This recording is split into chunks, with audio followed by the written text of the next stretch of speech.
Hello, everyone, and welcome back to the Erasmus Expeditions. We are here tonight with session number 46 of an ongoing Cortex Prime campaign that we are running here on the channel, titled Beneath the Banner Shadow. Tonight's session is going to be titled Heart of the Forest. This takes place in a homebrew world of mine known as Rosbine, in particular in a kingdom known as Vykaril, which is heavily based on kind of Arthurian myth, as well as like some English and German folklore kind of thrown in the mix. This campaign has been long running. We are into year 5 at this point.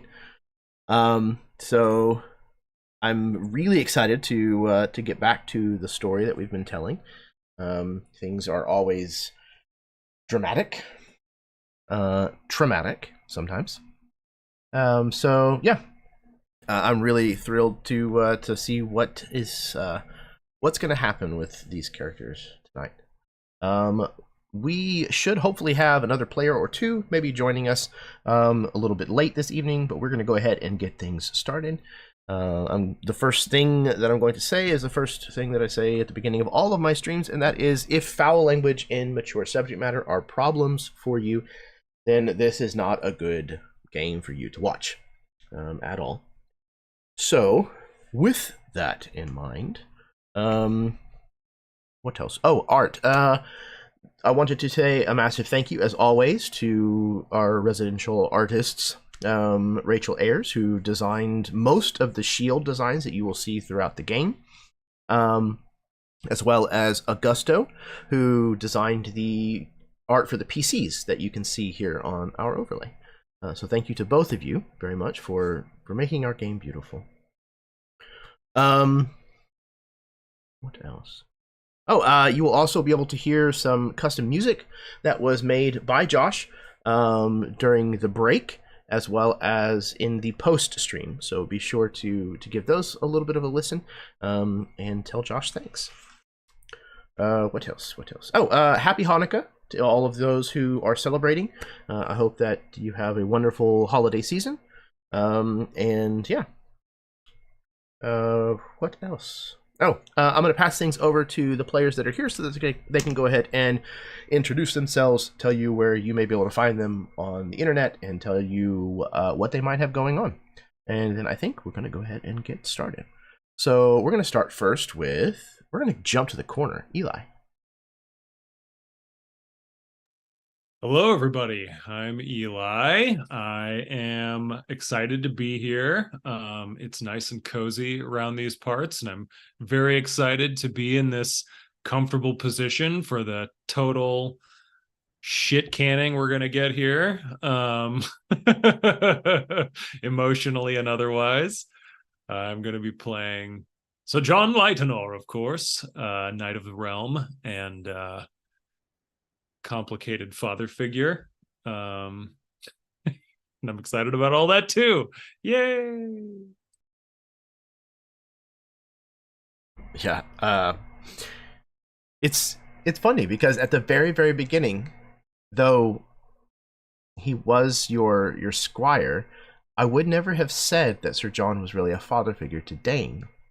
But through the course of playing, that has absolutely been the case. I was talking about Tord. Oh, well, yeah. That's obvious. I guess what I said. I didn't know you were talking about biological father. Yeah. Oh no! We dropped the secret too early. No. Yeah, it's been really, really awesome to watch all these characters kind of develop and change around each other.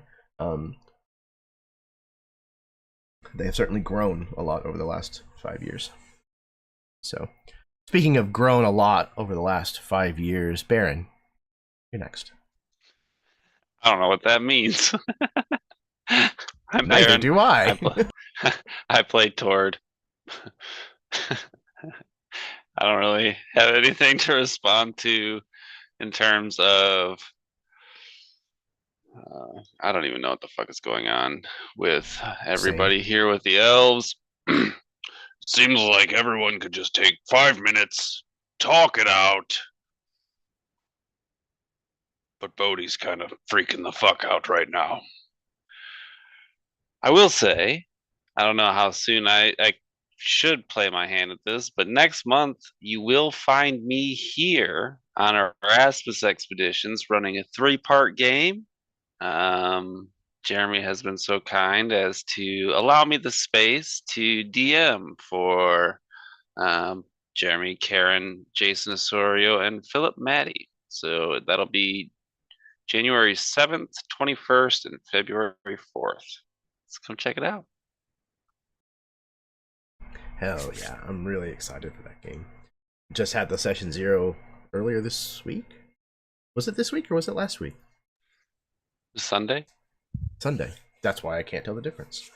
Yeah, and I'm really excited for the stuff that we kind of came up with and talked about during that. So I'm really eager. It was a very spicy session 0. I almost regret not recording it. That's fine. It's probably better this way. It's good to see that kind of cooperative storytelling already taking place in the group, because during the game it's going to happen even more. So very much looking forward to that. Okay, speaking of very much looking forward to, last but certainly not least, we have Karen. Hello everyone, I'm Karen, also known as Myth and Gears. I don't know if I'm emotionally ready for tonight, but we're gonna be here and do the things, and yeah, thanks. It's gonna be so much fun, so much woe. Hopefully some courage, maybe some fealty. We'll see about that. Very much looking forward to it. With that, send it back to you. Fantastic. Thank you very, very much. Yeah. I don't think there's anything else that I need to touch on, so unless there's any questions, I think we can go ahead and get started. All right. Let's do it.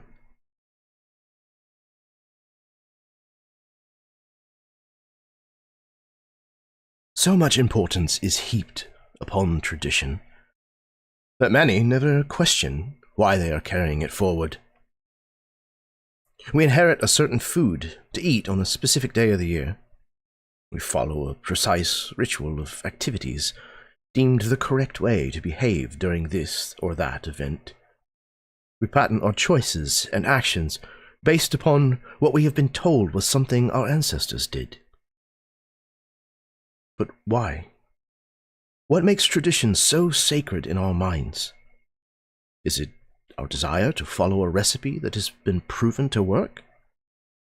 Or is it the comfort of nostalgia that we seek in this repetition? While the answer may not always be to blaze a trail of our own, perhaps it is worth at least asking the question.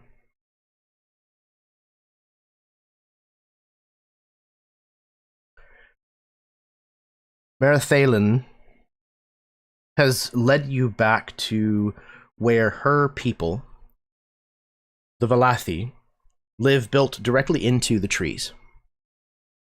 You met both Noreanor and Lorneva, who seem to be the two entrusted with most of the major decisions affecting the village and its denizens. You also discovered that Ariana's son, Trayvon, was here, though he was gravely injured when he went searching for his missing son, Bodhi. It is believed that he was attacked by none other than Gwyn Felanirin, the ravenous head of Eilikevar, the Wild Hunt. A moot was called, where a Cyrodiil emissary named Oren Hari brought news that a sacred place known as the Greywood Grove is being threatened by a powerful child, now believed to be Bodhi. So as this moot concludes, where do we find the three of you, and kind of how are you taking this news?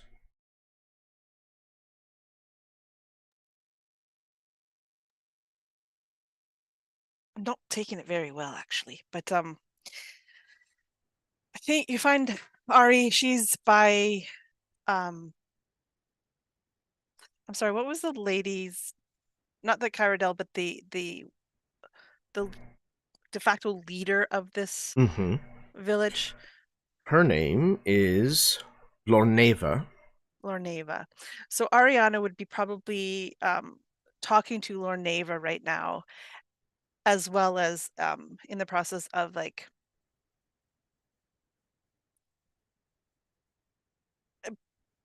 getting ready, preparing for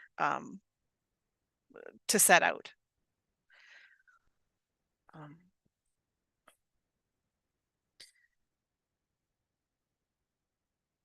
I'm sorry our family has brought this upon you. I don't understand what is happening. But we will do our best to rectify it. She kind of listens to you speak for a moment, and then she reaches out and she puts a hand on your shoulder. You don't know if it is your family or not. It could be, and that may be the case, but there's no reason to apologize for something you have no control over.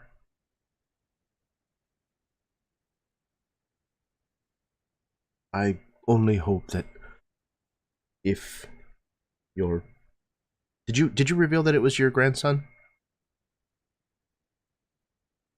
We didn't. I would have. I think as the moot would have been ending, I would have. That's why I'd be with her at this moment. Yeah. Then she adds, I only hope that your grandson is all right. That you're able to bring him back to his father, alive and well. I do, but I do not mean to impose anymore, but can you please not tell him, my son that is, what we fear? Not until we know. She kind of looks off in the direction of the small hut that's kind of built into the base of a tree, where you know that Trayvon is still resting. And you can see that this request kind of weighs on her a little bit, that she doesn't seem entirely comfortable with withholding this kind of information. But she eventually kind of nods in resolution and looks at you and says, until we know for sure. Thank you. I fear what this would do to him in the state he's at, and frankly, I think if it is bad news, it's my duty to be the one to tell him.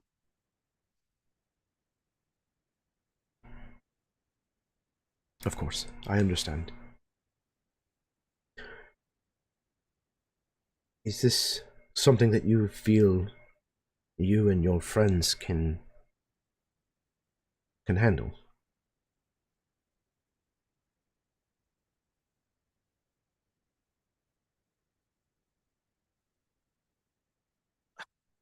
Knowing the stories of the wild hunt, how powerful do we believe like they are? Like, would this be something that Ari would be like extremely like trepidatious about, or is it just another one of the things that we've dealt with so far? So yeah, this entity is kind of like the boogeyman. It's a story that you've heard since you were born. You know, whenever you were a child, you were told, you know, the horror stories about this wild hunt, this particular creature. So there's a part of you that probably even doubts that it's real, because, you know, nobody's ever seen it before, and, you know, nobody's ever encountered it. it's always a friend of a friend of a friend who saw it late one night kind of thing. But there's another part of you that has already seen enough strange and unexplainable things to know that there's probably at least a kernel of truth to this. So it would be like preparing to go fight a real boogeyman.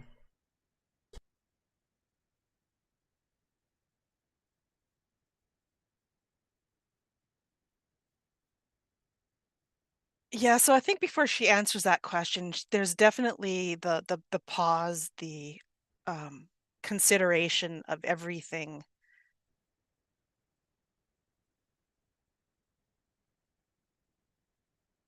I honestly don't know, but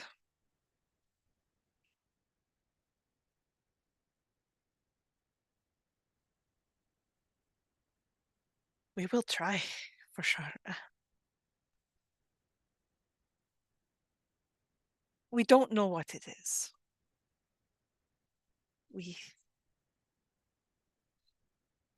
I have faith in my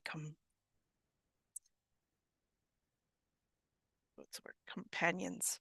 My companions.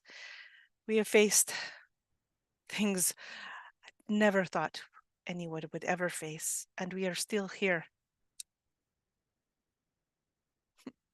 Amazingly, but regardless of whether or not we can actually fight this thing, I know for my part, I must. She nods. She kind of looks over to where Dane is, gathering his things and maybe speaking to somebody near the door. She looks over to Tord, probably doing the same, maybe helping himself to seconds or thirds of whatever was offered. She looks to Sir John, Eddard. No one in your group seemed overly surprised at this information, that it might be your grandson. May I ask why that is? Has this sort of thing plagued you before? We have encountered so many strange things on our journey here, and not much surprises us anymore, especially when it comes to these creatures, this magic. We have fought not the same, but similar beings for the past few months.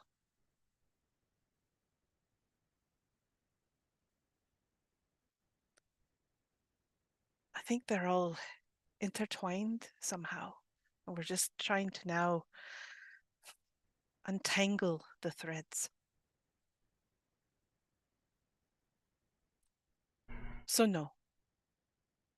Well, I was not expecting this news.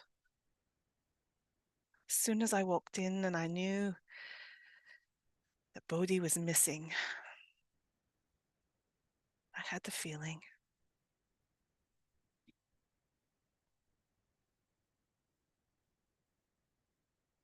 Has these things that you've had to deal with before, have they threatened your grandchild? He's involved in what's going on somehow. I had not thought so. This is the first time hearing that he'd be involved, but each time it's been someone dear to us. And at this, she's kind of looks around at Sir John, Tord, and Dane, even Eddard. There's a reason we're together, and we're only now finding out why.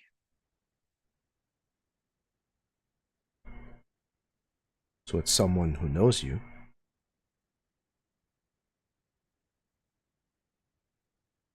Don't know. threatening you by going after those that you care for.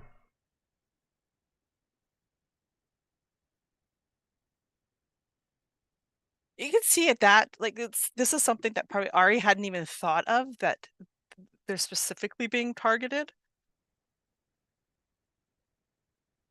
So it's kind of like she's pausing and taking that in.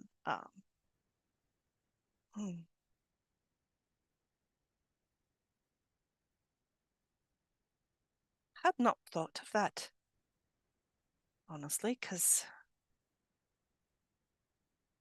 the reason we are all here in the first place seems so random, so unlikely that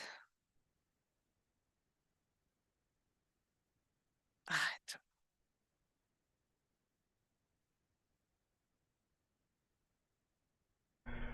Well, a spider weaves a very tangled web. A lot of places where the strands cross, head in unexpected directions. It's hard to see the pattern of it unless you have an objective perspective.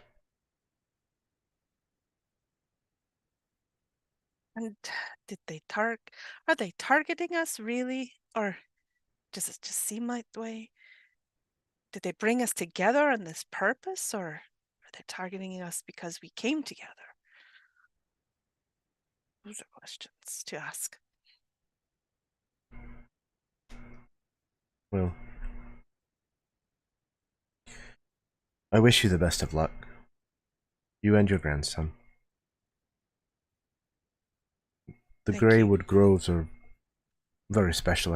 I need not tell you that, you being Kirodel, but they are trees. And I hope saving them doesn't cost anything too dearly.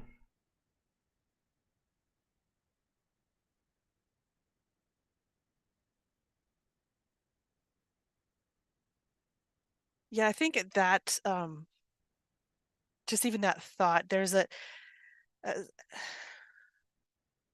they're talking, it's almost like Ari's face kind of goes a little bit blank, a little bit,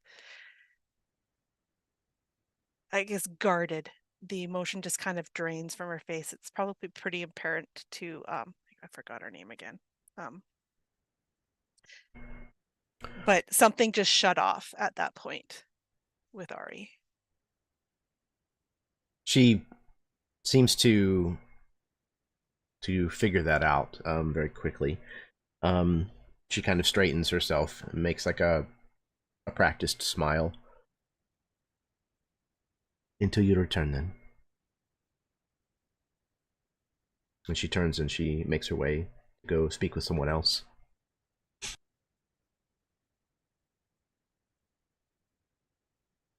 And Ari just goes back to readying her pack, getting supplies ready. Is there anything that Sir John or Sir Tord are doing at the close of this moot?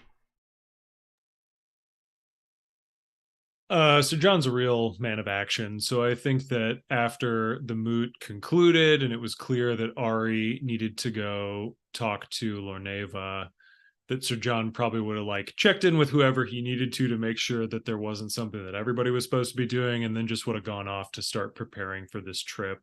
Now that we know what's going on, and now that we know it's yet another dark magical force affecting somebody who's close to us, like he's starting to get into the zone about it.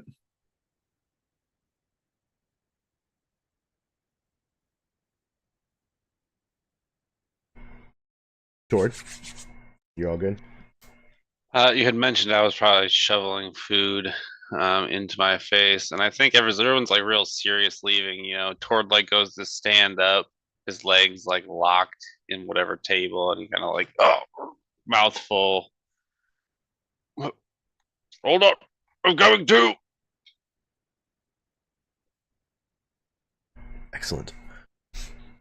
So you all rush out to begin preparing yourselves for this journey. Is there anything that any of you want to do before you actually leave the village of Valathi behind and set your destination to the Greywood Grove?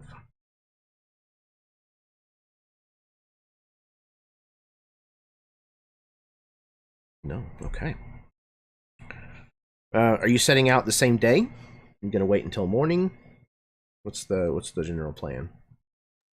It seemed like we were going right now. Well, if we Fair set enough. out now, are we going to be doing this like after dark? Would it be better to wait until the morning time, or is this urgent enough that we need to go? I think Sir John would raise that question. So actually, yeah, I think we all kind of gather together in wherever we're holed up, tents or a home or whatever, and he's kind of like putting the final preparations on his bags and stuff, but he hasn't put them on his horse yet. And he says, Ari, we can ride as soon as we need to save Bodhi, but what should we do? Should we wait tonight? Should we ride immediately?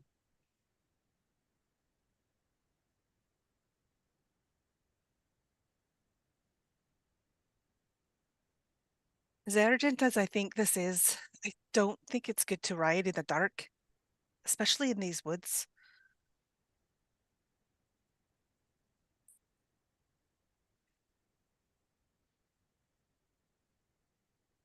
We can wait, but if we must ride now, I kind of look over at Tord. I'm like, we will.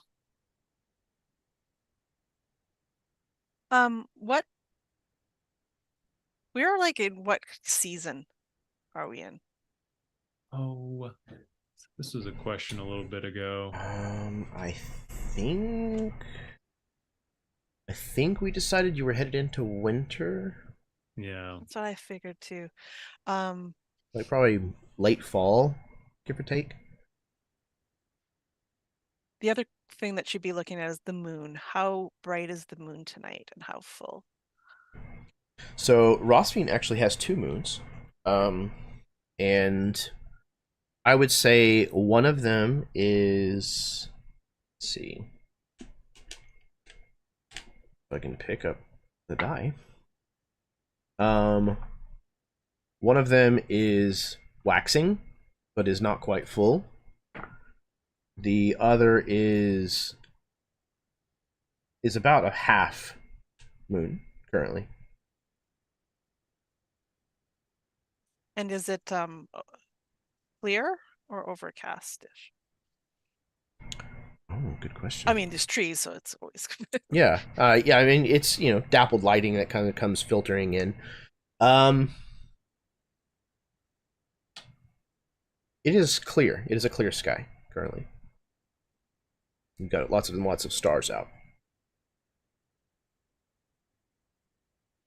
We've ridden under the cover of darkness before. What matters? More too. we've had quite the journey, so maybe you take a moment to rest a little, but make it a short rest and then head out as soon as we can. Tord would feed Kaza one of the apples in his hand. This massive horse eats the whole thing. And how far away are we talking? Is it like a hard ride, like a hard day's journey ride, or is it someplace like we can like walk to, or if we ride it's going to take us a couple hours, that kind of thing? Yeah, so it's probably a half day on horseback. Pushing at a pretty decent pace, or at least as much as you can through the woods.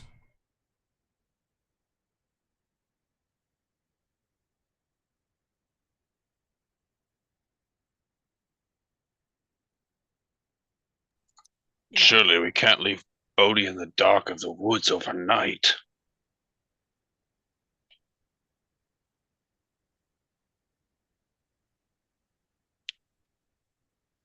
Ari's looking at Tord. And he is just saying all the things that she is worried about in her head, and he is making them verbal and out. So she's like,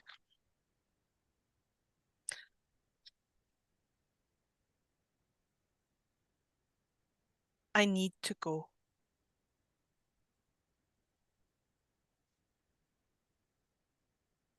The urgency is strong. I need to go. Then we ride. I've got my bag all loaded up, and I like throw it over my shoulder. And she looks at each of you and how there was no hesitation, and she's like, thank you. Thank us later. We must go. Towards in the saddle. It Single rears. bound. Yeah, of course. Perfect. Already basically prepared, just waiting for Ari to give the word. You all saddle up and prepare yourselves for a ride through the elven woods at dusk. Okay. And I think just to make it known, this is one of the times like Ari's actually more comfortable at night. And it's probably the first time where she's now riding and she does not have the full cover and veil that she usually has over her face. Like her head is barren at this point. So she has full visibility.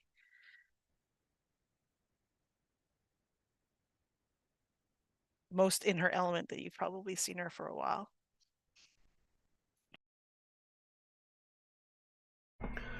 All right. Most of you are out of your element here. This is not just dense forest. This is not the never-ending forest of Vykaril. This forest is beyond old, beyond ancient by most of your reckoning, and just like whenever you came here, there is a verdantness of life, an abundance of activity in the forest that is a little unusual, and it was unnerving during the day, but at night it's even more so. There is all kinds of movement constantly around you, things darting this way and that. It's hard to tell whether it's a game of predator versus prey or some fey mischief. But every time you think you see something move and you turn that direction, there's nothing there. It's not spooky or scary. It's just in motion, unsettled. The opposite of quiet, which is what you're kind of used to when you're in the woods at night. Ari, you know that the forest never sleeps. You know, a lot of people think that's the case, but it becomes the playground of things that are fast and quiet, but no more or no less active than it is during the day. On this journey, this place that you have kind of traversed, you know, for large chunks of your life, if not necessarily recently, you know that on the way to the Greywood Grove, the first stop is a place known as Nodaliscia Valertha, which is in English or in common, the Hall of History. This is very near the Greywood Grove, and is under the protection of the Sisterhood of the Shield.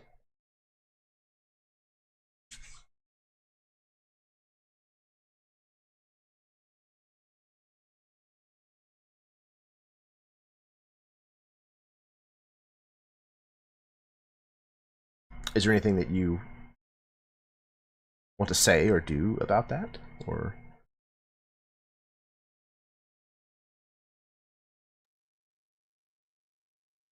I think as we're approaching it, we notice that Ari probably becomes a little bit more stiff in the saddle, as if she's expecting something like, I mean, we have to get here, but like we have to pass through this place to get to the Greywood, right? Yeah.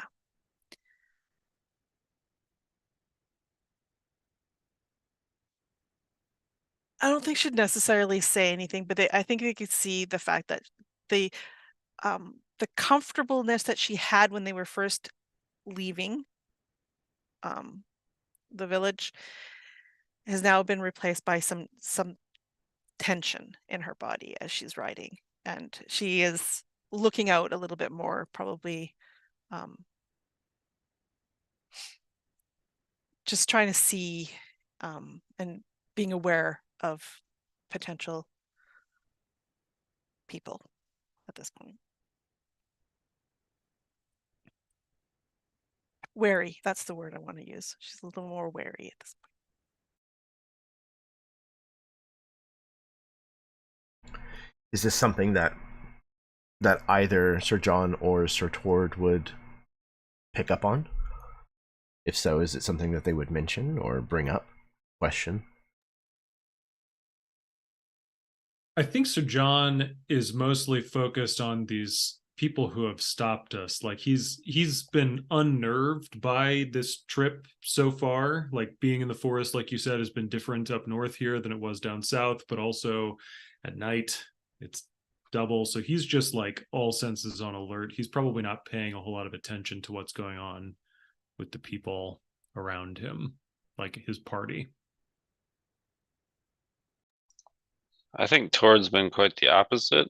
Contextually, I have nothing here that I identify with, and really the only thing that I can think of is how, I think Tord would have picked up a lot of skills is just by mimicry, paying attention to someone he feels knows what the fuck is going on, and justifying what that means later. So I don't know if I am even paying attention to the surroundings as much as I'm just paying attention to Ari and seeing, what she's doing. So I maybe would have noticed. I don't know if I would have understood it. Other than like, I am now tense. We're tense. Yeah.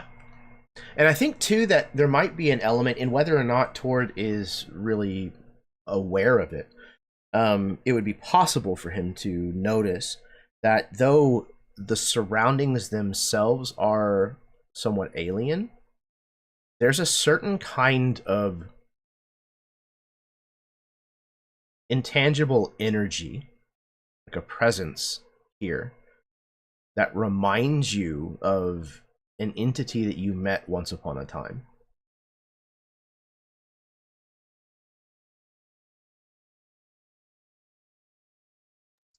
That makes me nervous.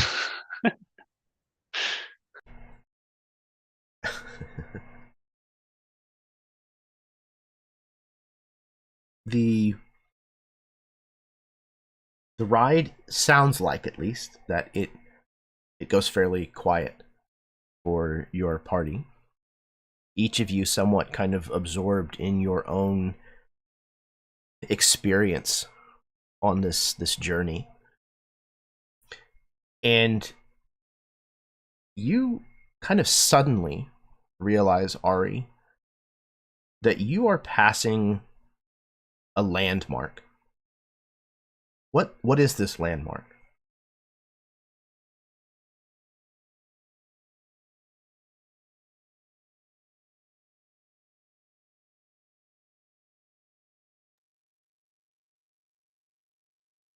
I think it's this unusual rock form that is in the middle of this clearing. A small clearing, but it's still there, and it seems actually very out of place. Right? Like, why is this? There's no other rocks like these big outcroppings. Like, there's no rock outcroppings here. So why is there this one here in a clearing that looks like it is almost perfectly circular.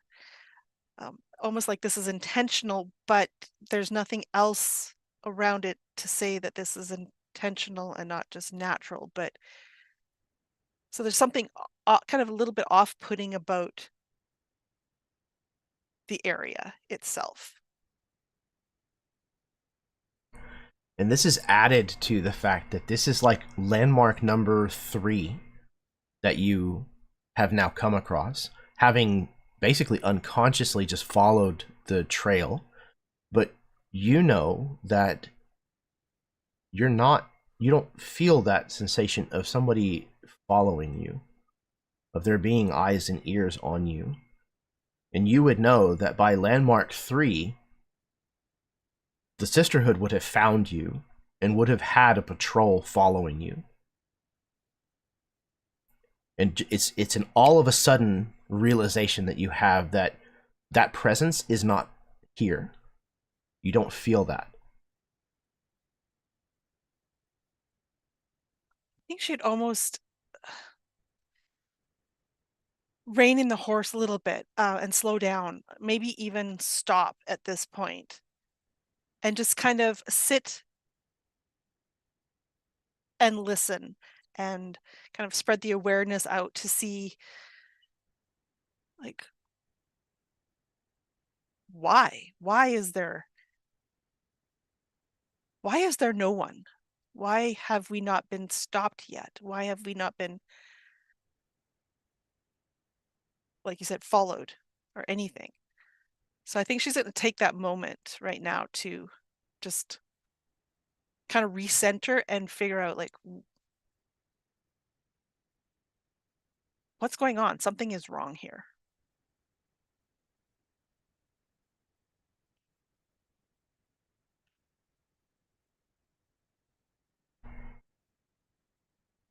I think Do as I- soon yeah. as she draws to a stop and starts to like pay attention to the surroundings, I think Sir John is immediately like sword on his or hand on his sword, and he's like, what do you sense?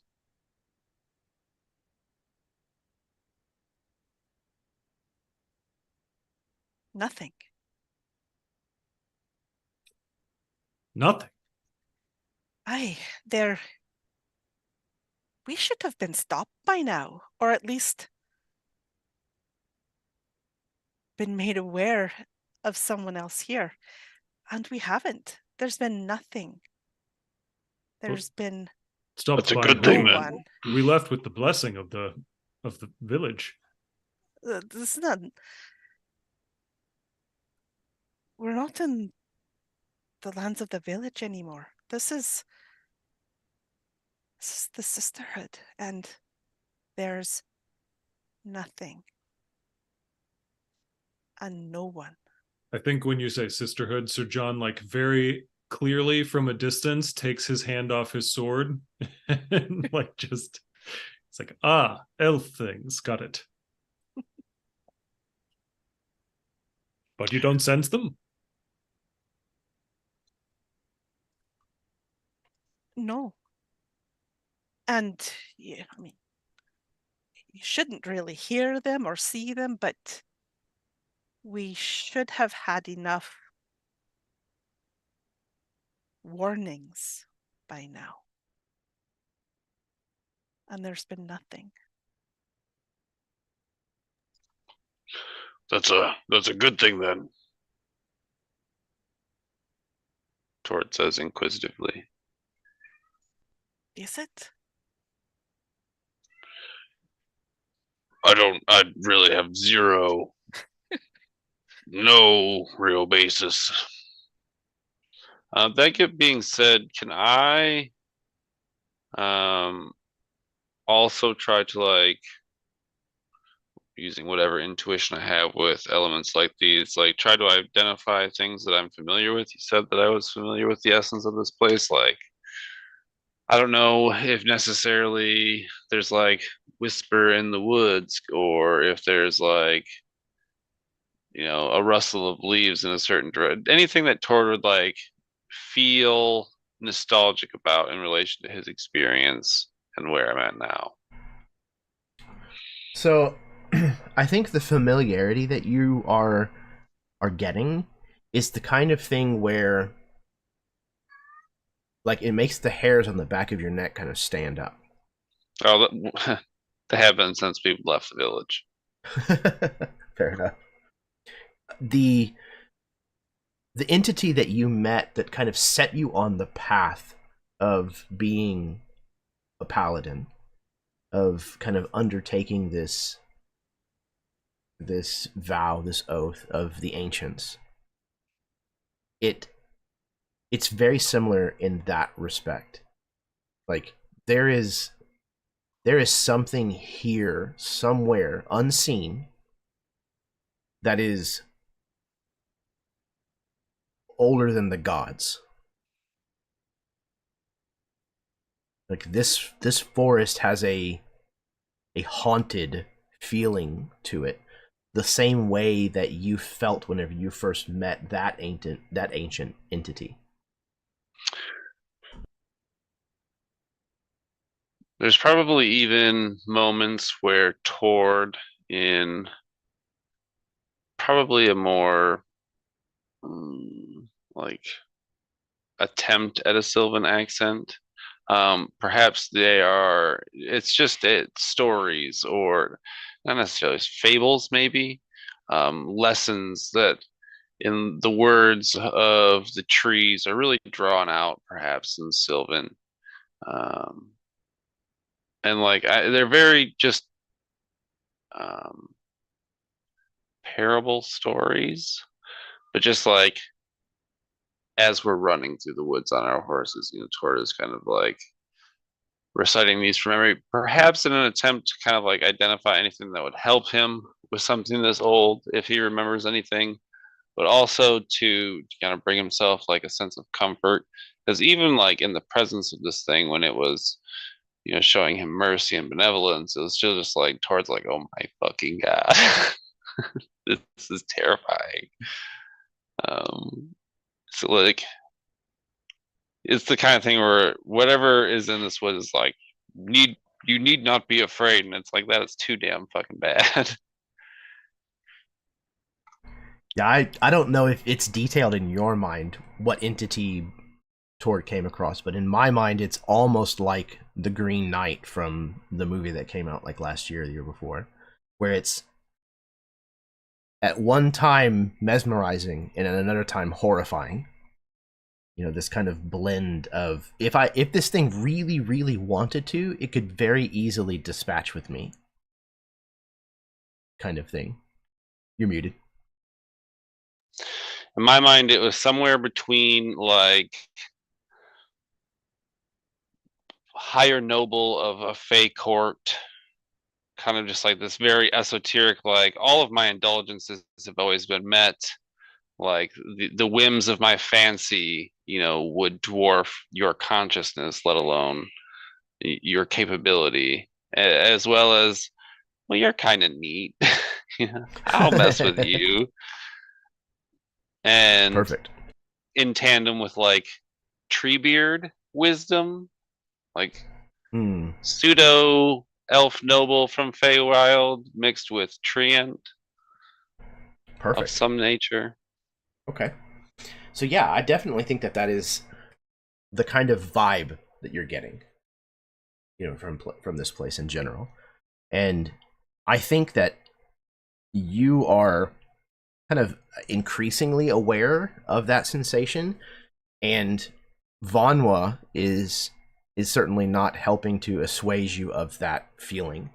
Like, she's constantly cawing at you and like flying, swooping low, and then lighting onto a nearby branch, but not too far away. She is staying very, very, very close to you.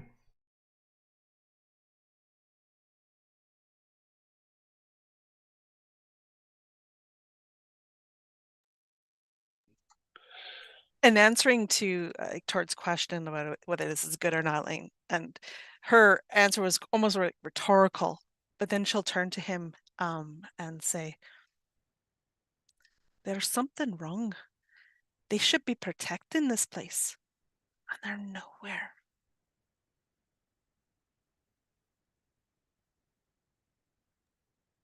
So John's hand goes back to his sword.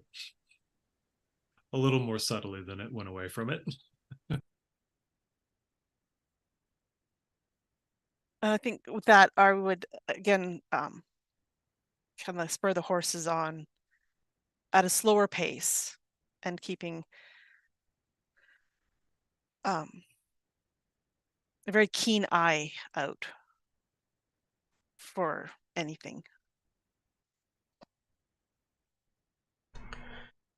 You press on, and the next bit of the journey, you're kind of going over, I think, some of the memories of past patrols and the way that things were done within the Sisterhood.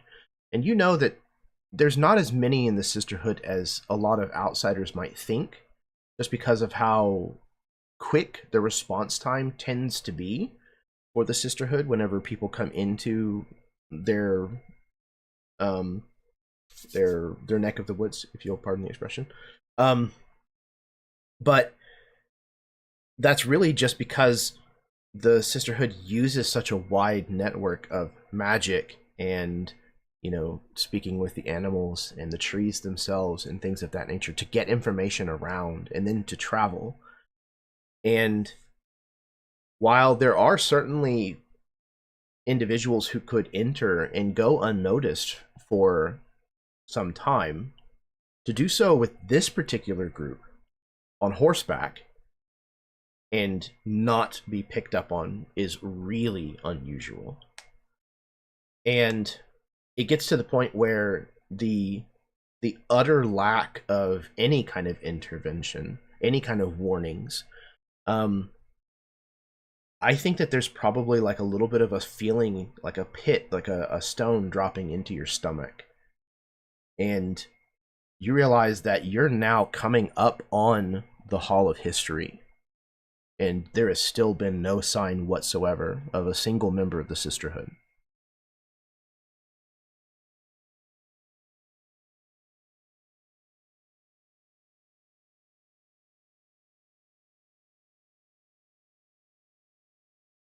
Yeah, Ari's unease is growing as we've had a,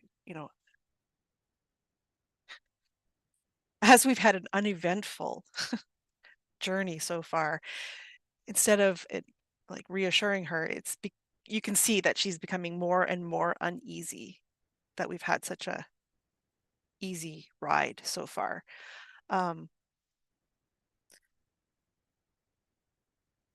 The Hall of Histories, is it a little bit out of our way for where we're trying to head to, or is it something that would have been directly in our path? It's directly in your path. So like the Greywood Grove kind of populates most of like a valley.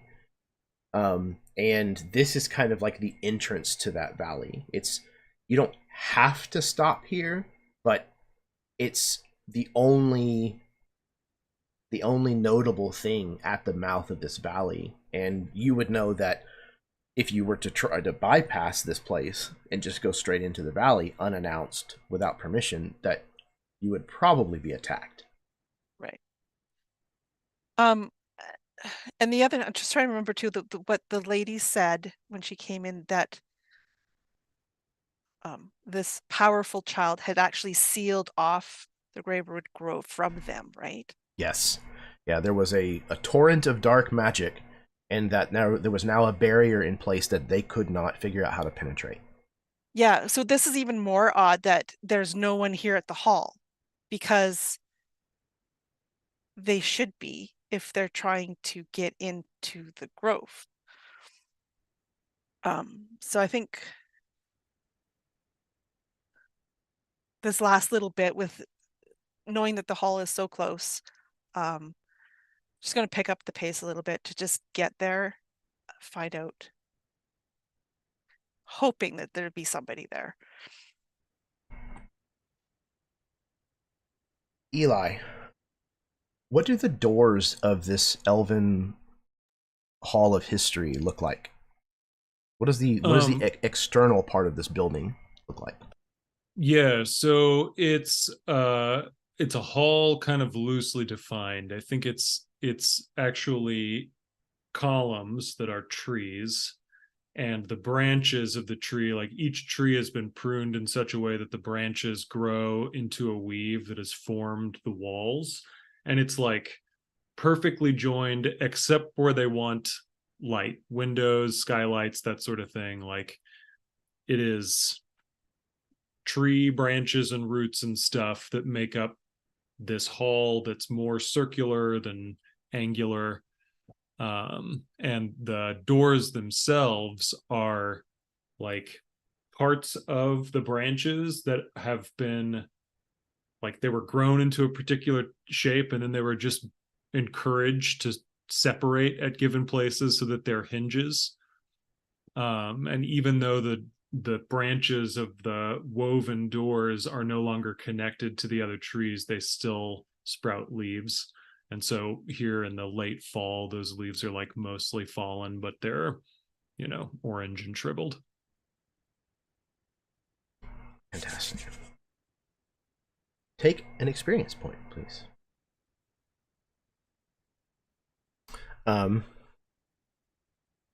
So you ride up on this place, this Hall of History in Elven, known as Noda who names this shit?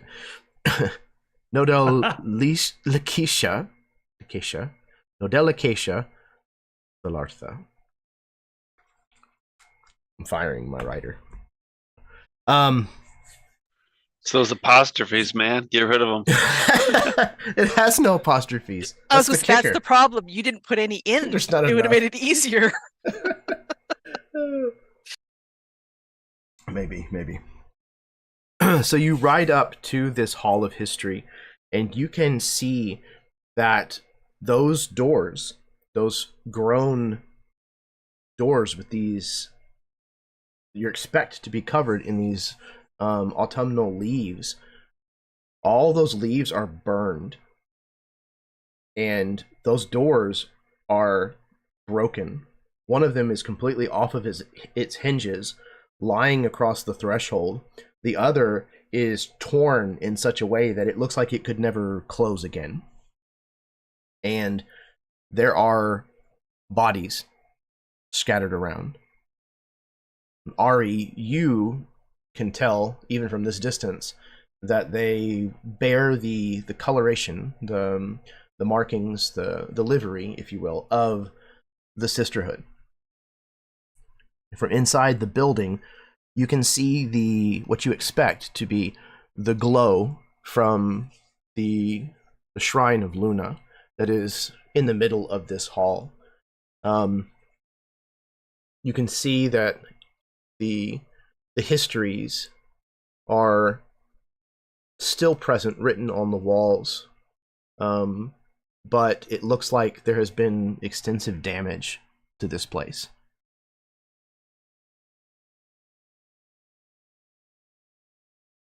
Like fire damage, as in like same as the doors. Some, but not exclusively. I think seeing that the first, seeing the damage to the hall, and there's bodies around, she would jump down from the horse and kind of immediately is going from body to body, identifying who they are.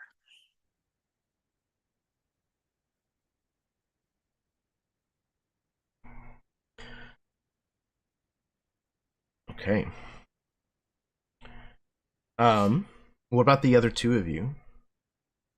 Is there anything you're doing in this moment? You waiting for I Ari? am making some sort of defensible perimeter. If something killed all the Sisterhood here, it might still be out there. Yeah.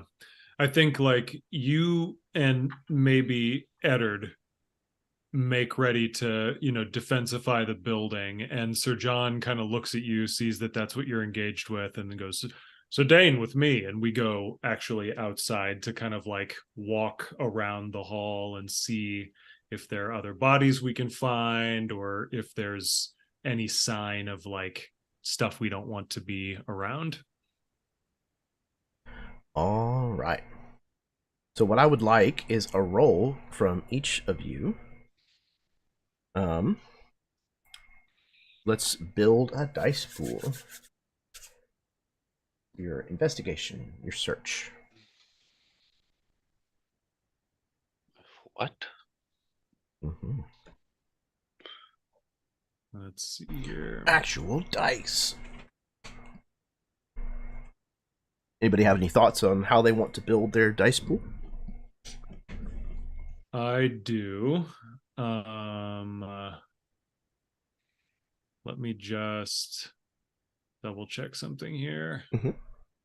So I know for my distinction, it's going to be the point of Camagel, which Mm-hmm. normally is a D8, but I actually want to use the hinder for this, which is that I'm a hawkish eagle.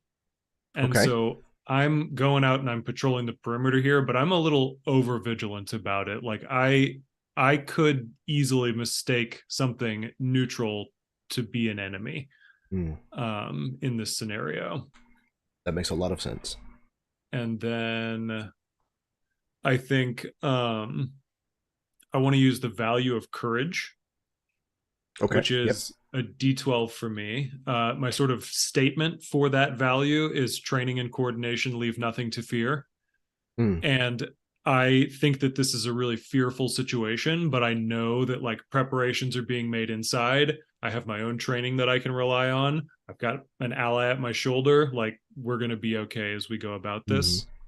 Yeah. And then you literally coordinated an effort at the beginning of it. It makes perfect sense. Totally. And then I think for my last one, like the scout role makes a lot of sense, but I'm looking at my ability or my abilities. I have know thy enemy, metahuman sense, which like is sort of my whole thing, like analyzing threats. You know what I mean?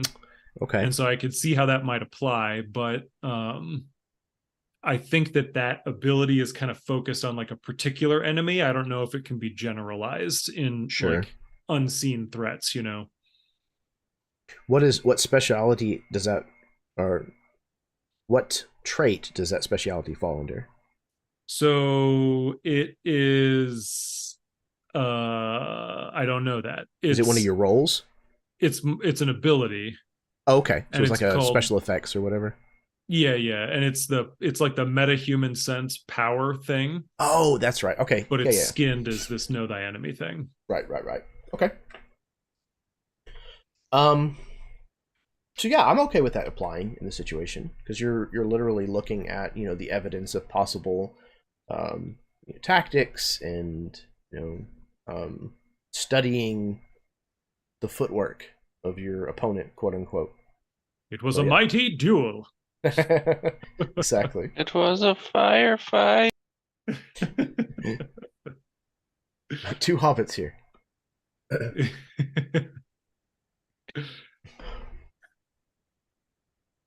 Okay. Yeah, so that's what I'm thinking. Should I go ahead and roll, or do you want to wait for other people to build their pools? Yeah, let's get everybody else's. Cool. Okay, so I using the pommel of Camagel distinction, because I've gone into like almost warrior mode at this point when I'm looking at the dead. So that's the one I'm looking for. Haven't figured out the value yet. Could come back to that. Roll scout, because I am trying to look. And I have a sub ability under it of perceptive. So I'm going to key that one in as well. Perfect. Okay. I'm going to use the relationship to the Seldan Shalorvan. Yep. As part of that. Absolutely. And dark vision. I have dark vision. So I will spend a plot point and get that D6. Okay. Awesome. Hell yeah. Okay, and then the value,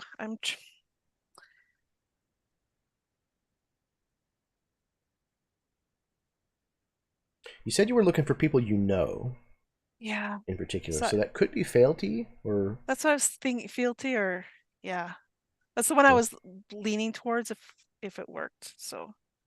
Because my sentence with that is Erlembus Neshira Nela Ravan, which is my life from my home forest, which is where we are at right now. Right. the people that we said this. This is our creed. Right. So I will take that one.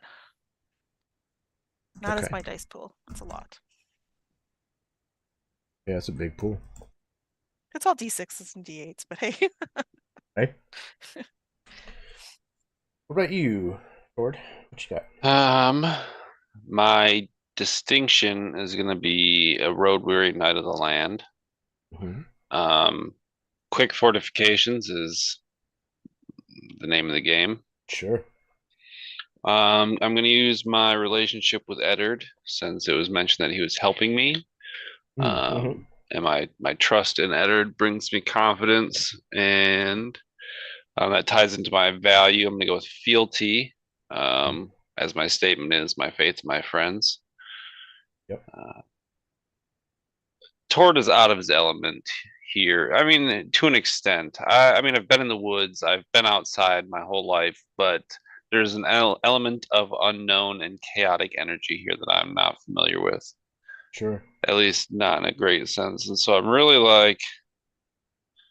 relying on my squad here. Okay. Yeah, that makes really good sense. Roll. I'm gonna go with warrior as like, all right, we could use these 3 trees here. If I put some of these logs here, like this is all stuff that I would have learned from Sir Warwick. Like when you're in a pinch and you're in a copse of trees, do this to fortify your location or to stay low or what have you. And so that was definitely part of my nightly warriors training, how illegitimate and informal it was. Yeah, I don't really think I have a signature asset that applies to this or an ability, so okay, it's just those 4. All right. So everybody, now that you have your dice pool, go ahead and throw them bones.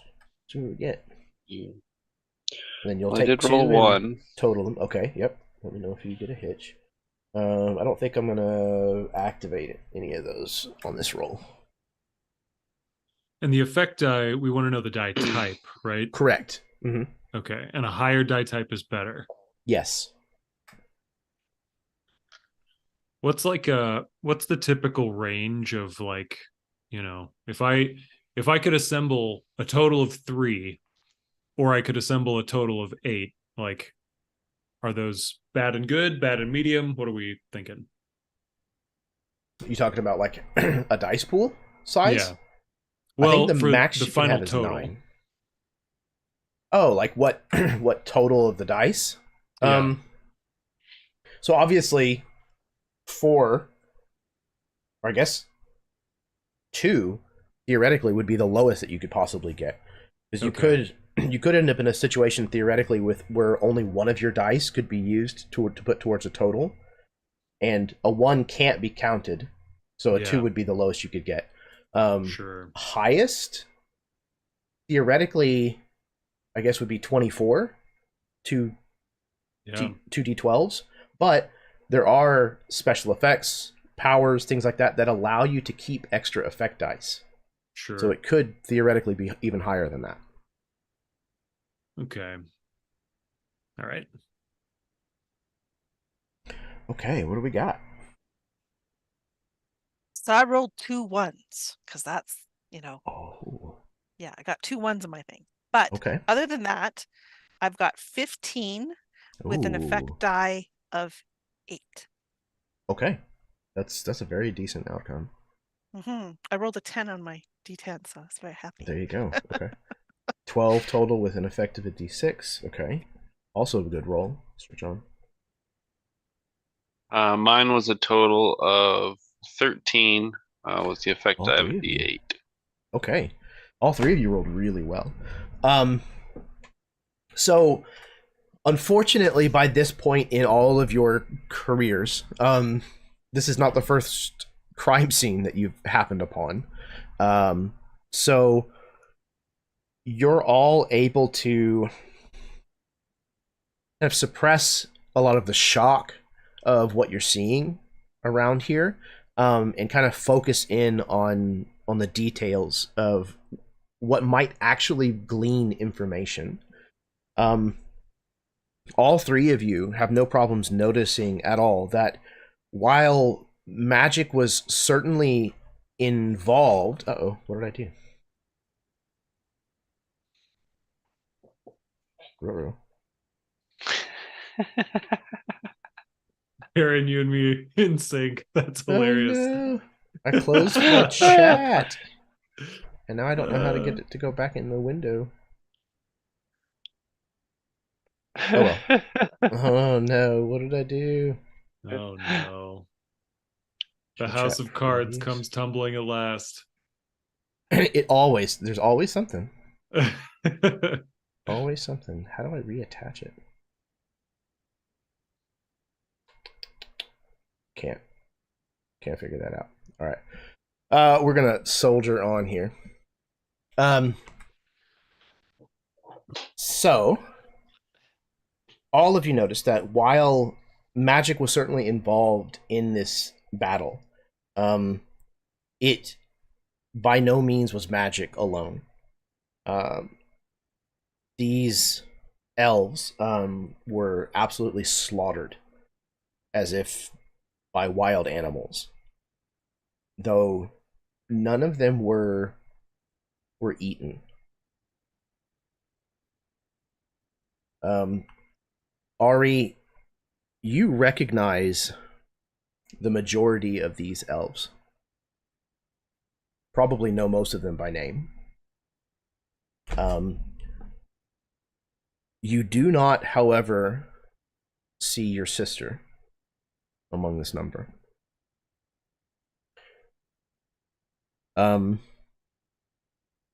Furthermore,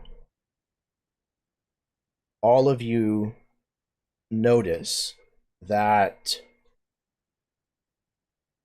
the signs all kind of indicate that there were many more members of the Shieldhouses present at some point during this battle. There's not enough bodies for the amount of carnage that you see here, including weapons that were dropped or cast off. So, but there's no other sign of what could have happened to these other individuals. So you said there's no sign of the weapons being cast off, or the weapons there are here? are. Just Yes. the weapons are here, but not the bodies. Correct. And it sounds kind of like the weapons are here and the blood from the bodies is here, Yes. but not the bodies Oh, themselves. God. Okay. Yes. So you count maybe 10 to a dozen bodies scattered inside and out of the Hall of History, but there's enough carnage and weaponry and things scattered around for at least 30 to 40 warriors. What kind of magic did they say that Bodhi was interacting with? Was it necromantic?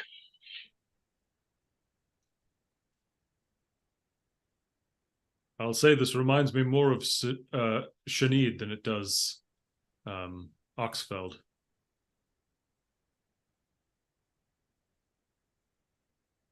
So my question is going to be a little off here. The carnage that I'm seeing, the number of bodies that are downed, and how many it's saying that there could have been downed,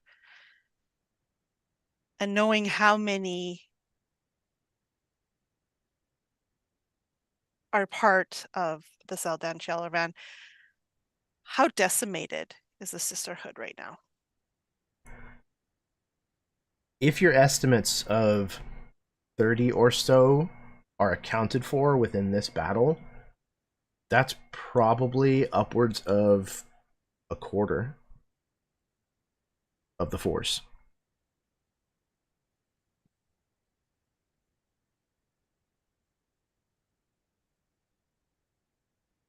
I think Ari doesn't even really understand what you've asked her. Sir John. You can see she's just standing there right now, just looking at all the bodies, the blood, just the carnage that's here. And her sword is in her hand, but it's down, kind of limp, as like facing the ground, like she's just barely hanging on to it. And she's just kind of like looking around, and she's got this look on her face where she's just, it's like horror and despair just written all over her face as she's just trying to process what she's seeing here.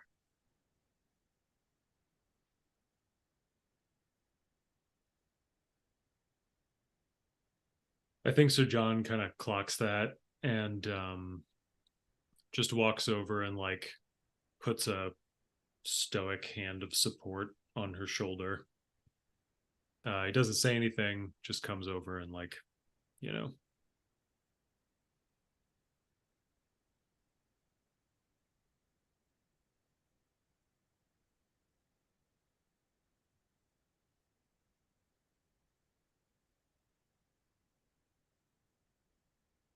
Several dead?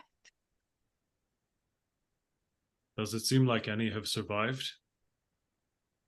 Several dead.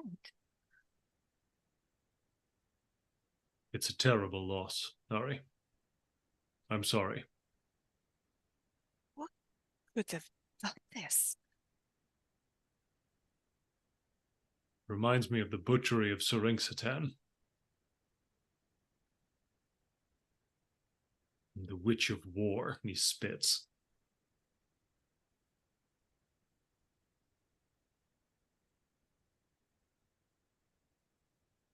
And Ari's just kind of like shaking her head. She's just,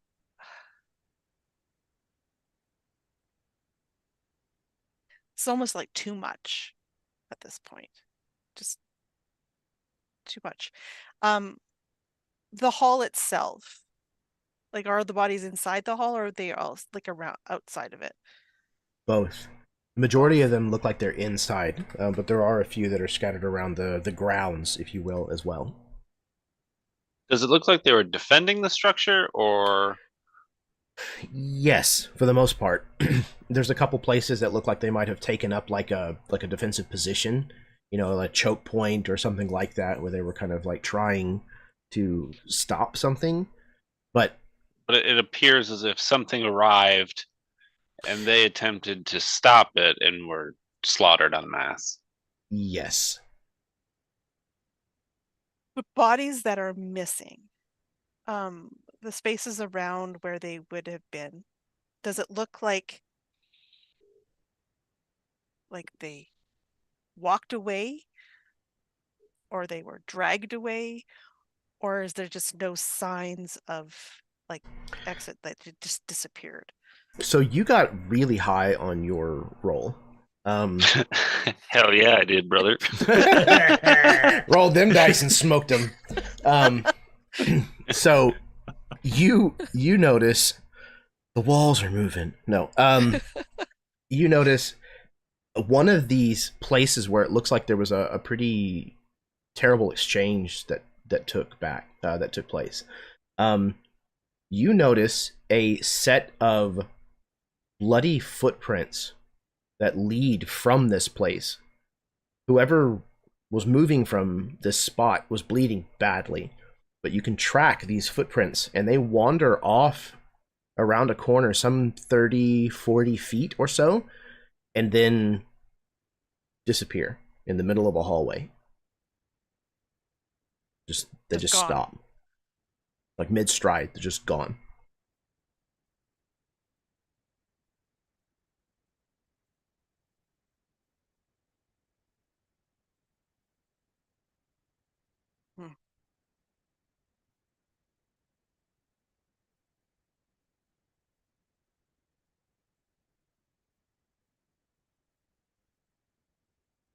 I think that should really be, I know there's like, some of us have magic that can make us disappear. I'm not sure how common that was on the front lines for our group, but that would make her stop, and she would look around. She'd look at the wall. She'd look up at the ceiling area. Like, where did they go? Basically, she's.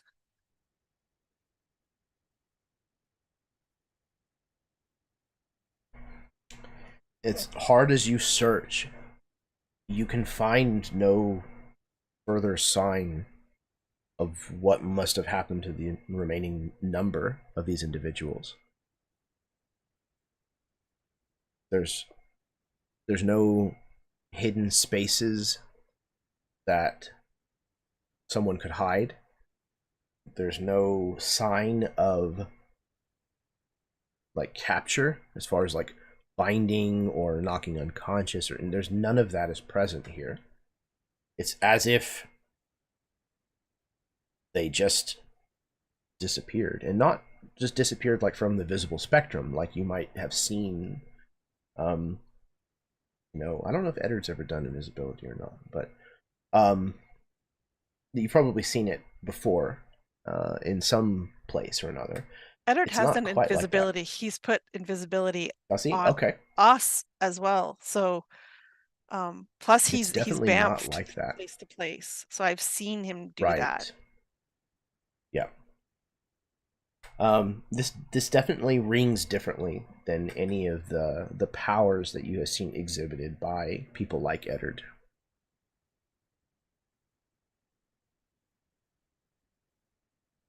I don't know if Sir John followed Ari when she found these footprints and kind of followed them.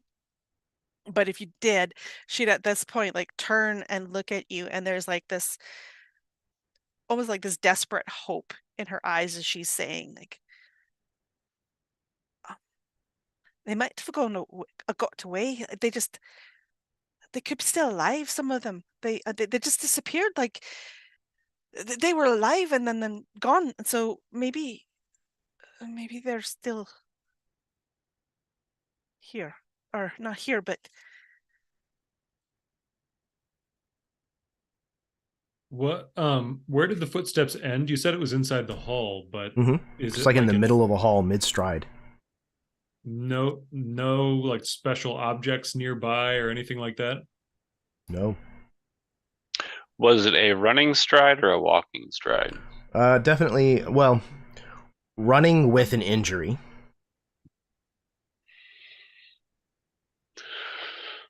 Ori, I'd love to believe that whoever was here managed to survive, but I've never seen something lose this much blood and walk away okay. they're alive. I'm not going to argue with you. I'm just saying expect the worst and hope for the best. I think Sir Alive. John is like just kind of looking at the footprints where the blood just stops and then the footprints are gone. And like he looks up at the ceiling and he's like, Ari, what is this place, this hall? It's the Hall of Histories. What histories are kept here? Is it the history of this area or of these people? Old ones. All of them. The land, our people, the creatures, it's all here. Is it also like a memorial shrine or a tomb?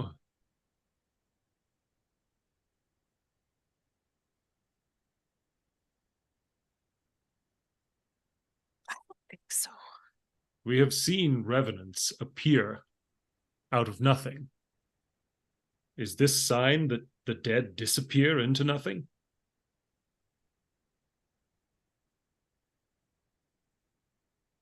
This is not how we treat our dead. So I've not seen this before. Ari, there's a part of you that has been kind of working this little tiny speck around in your mind that is, as it's kind of tumbled, has started to grow.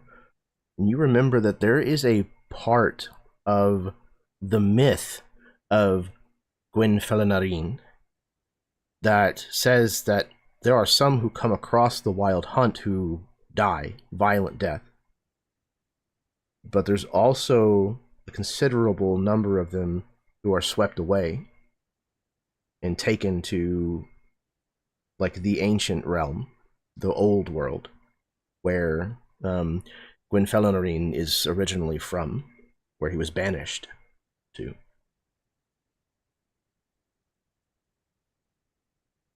Yeah, I think you can see like your questions of asking what this Hall of Histories was, and like it didn't make sense to her, and you can see her, she's working this out, and then she's like, they've been taken for his hunt, for his whatever he does with them. Who? These words, where Gwynfelinarine. Gwynfelinarine. There you go. The same thing that has Bodhi.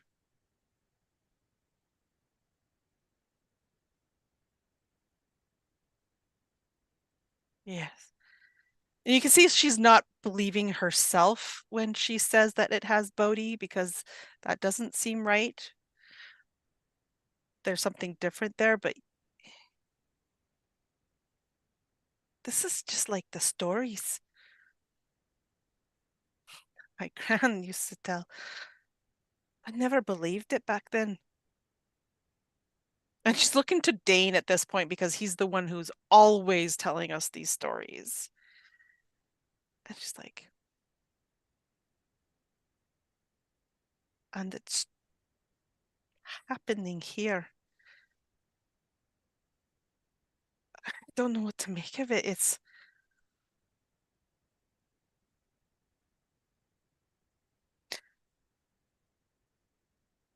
They're gone. They're gone.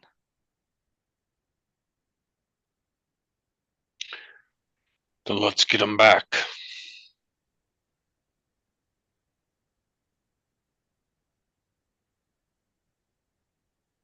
How? You saw what they did? Look at all the I bodies didn't. around. What's new?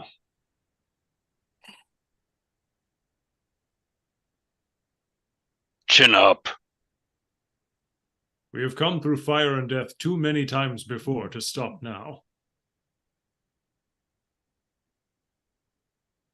The tears no longer flow from my eyes when I see such devastation, but my heart still hurts. We must go. We must save them.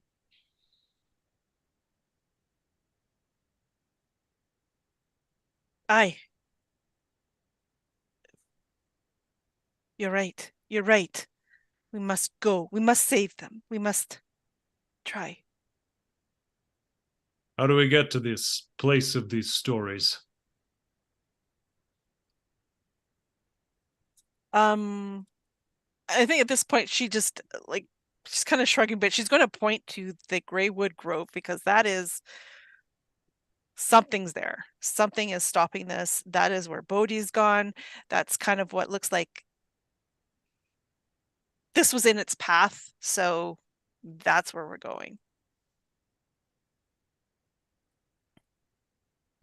All right, and as Ari points her sword in that direction, we pan out over the dark valley that contains the Greywood Grove, and we're going to take our 10-minute break here. So, go to the bathroom, refill your drink, smoke them if you got them, kiss your spouse, etc., etc.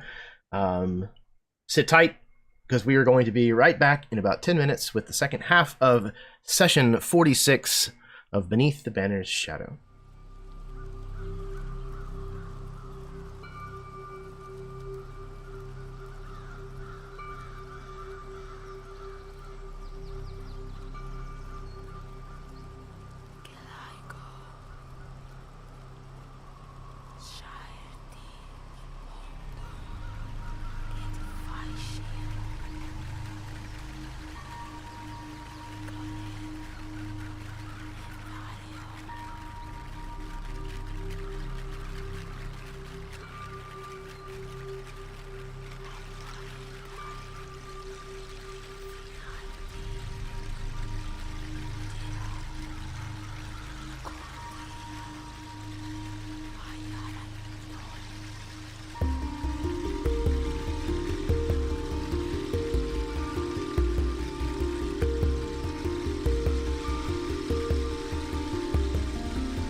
Oh, wow. Okay, cool. No transition. Just raw, rip out the band-aid.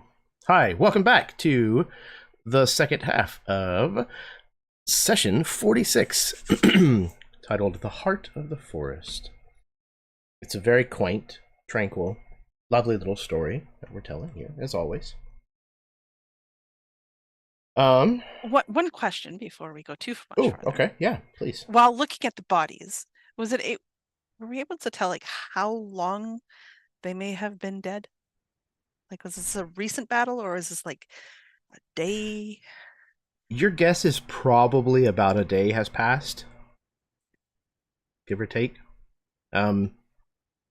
Your estimate would be that it had to have happened after the emissary set out, because they did not make any kind of mention about this at all. But the emissary did arrive on foot, so they would have made the journey a lot slower than you did on horseback.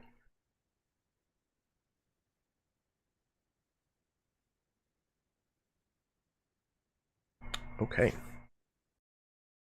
So we rejoin the sword of Vykaril, not in Vykaril, but instead far north of Ginden's Wall, in the land of the elves. They are leaving the Hall of History behind them, headed towards the Greywood Grove, a sacred place that is where the elves in this area lay their dead to rest, planting a tree with them so that a tree serves as a grave marker, as a memorial to these individuals. Needless to say, this grove has been in existence for thousands of years. Some of these trees they have seen the rise and fall of empires. And this grove is the presence that you have felt thus far in the forests of Elvendom. The presence here is doubled down on. This place has an almost palpable sentience to it.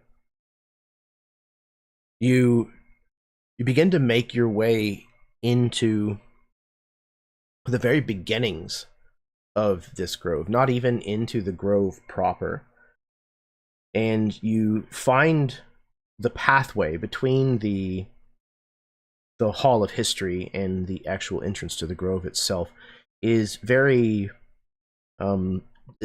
very ceremonial feel to it. There are archways that you pass beneath, both that have been made of wood and those that have been grown into kind of a natural overhang for the pathway that you're following.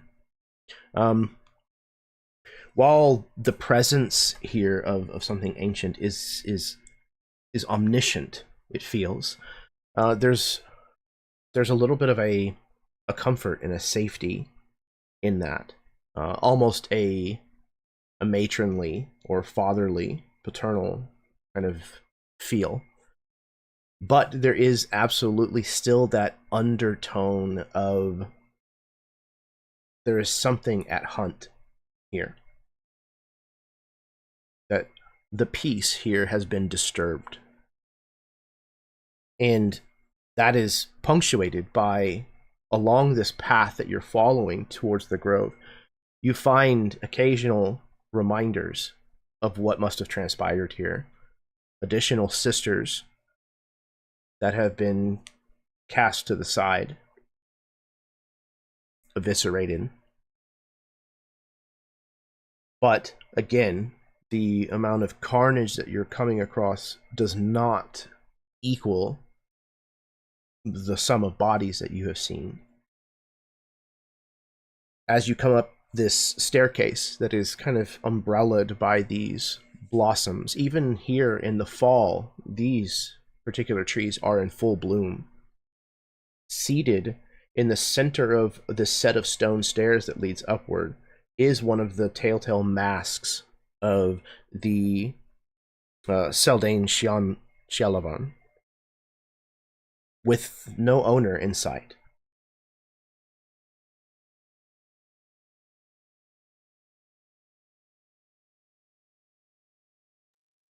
I would pick that up. Just kind of look at it, you know, like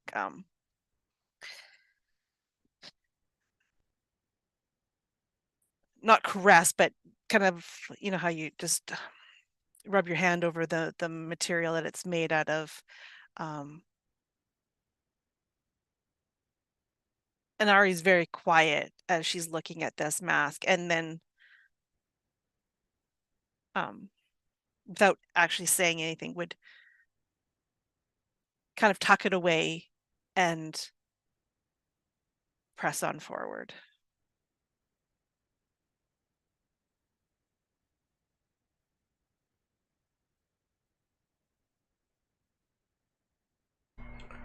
Okay. You pick this mask up, tucking it away into your pack. As you move onward, the air here seems to thicken. Sunlight begins to feel repressed.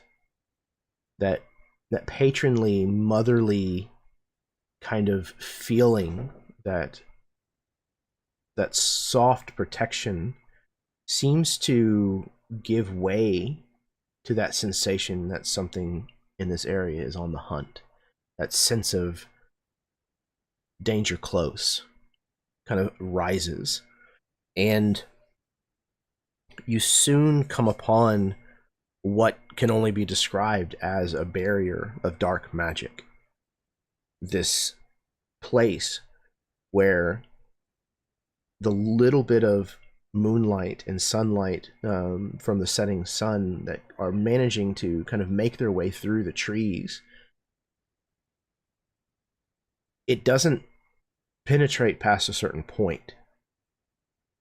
And ahead of you, you can see this kind of roiling shadow that almost looks like ink in water. It has a definitive curvature to it, as if you're approaching a dome or a circle that seems to cut off whatever lies on the other side of it. You cannot see beyond this barrier.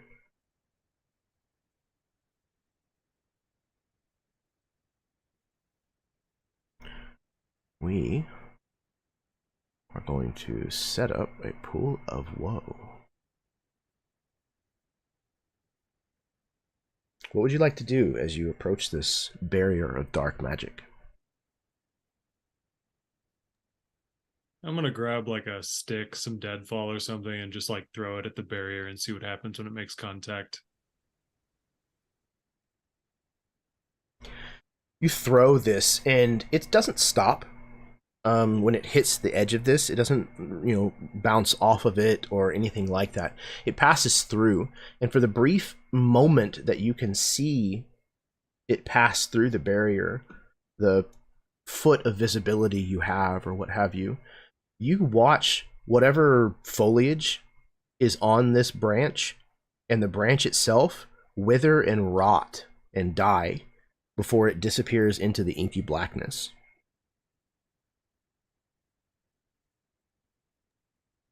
Well, I suppose charging on ahead is no longer an option. How are we to get through that?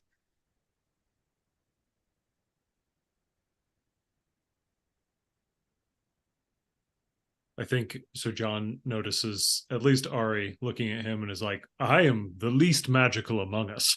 I was gonna say, sure would be nice to have some casters right about now. Sure would.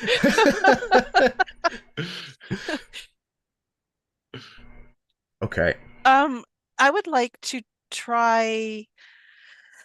I backtrack to one of the last bodies that we saw and the fallen weapon that they had. Maybe a dagger. Pick up their dagger and their sword. And I'm going to take the dagger and like what Sir John did with the branch, she'll do with the dagger. Just throw it into the inky black.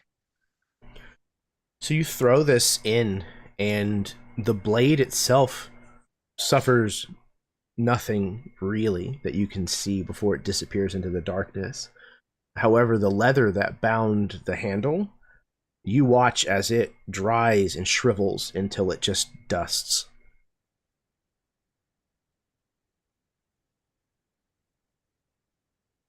Did it look like the metal did anything to the inky darkness? No, it kind of swirls around it the way that something would if you passed it through, a fluid or, something gaseous. Kind of makes these little swirls around behind it, but nothing else.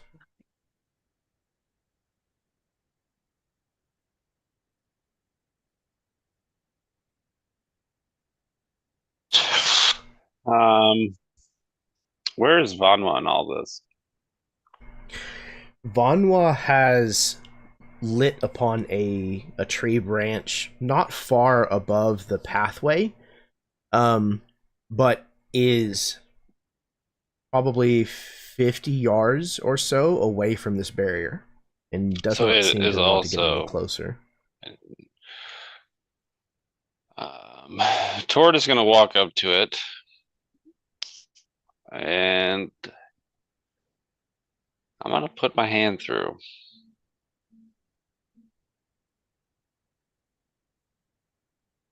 Oh, it's a good hand, I hope. They're both my good hands. I need both of them. Which hand do you put through? I'll put my left hand, my shield hand in. Okay. You stick your left hand through this barrier, and you watch as your gauntlet on that hand shrivels and dusts, and immediately you watch your hand shrivel to the point where it looks like a 70, 80-year-old person's hand. 25, 26-year-old orc. Yeah, right? 40. It's just like bone and paper thin skin. I'm gonna pull it back out. It does not change. I do have an ability that allows me to heal. Given I know that this is strong negative energy, I have been known to resist such things in the past, and so perhaps this could help me. I think it does cost a plot point, though. Yeah, let's get a roll. That's fine. Okay. If I'm building a dice pool, definitely going with Fey Touched as my distinction. I think that's actually probably a hindrance right now because it doesn't seem to have benefited me at all. Yeah. Okay. I can see that. So that'll be a D4. My value is going to be compassion. Okay. Actually, no, it's going to be wisdom because I like to live life in person. Yeah, that tracks.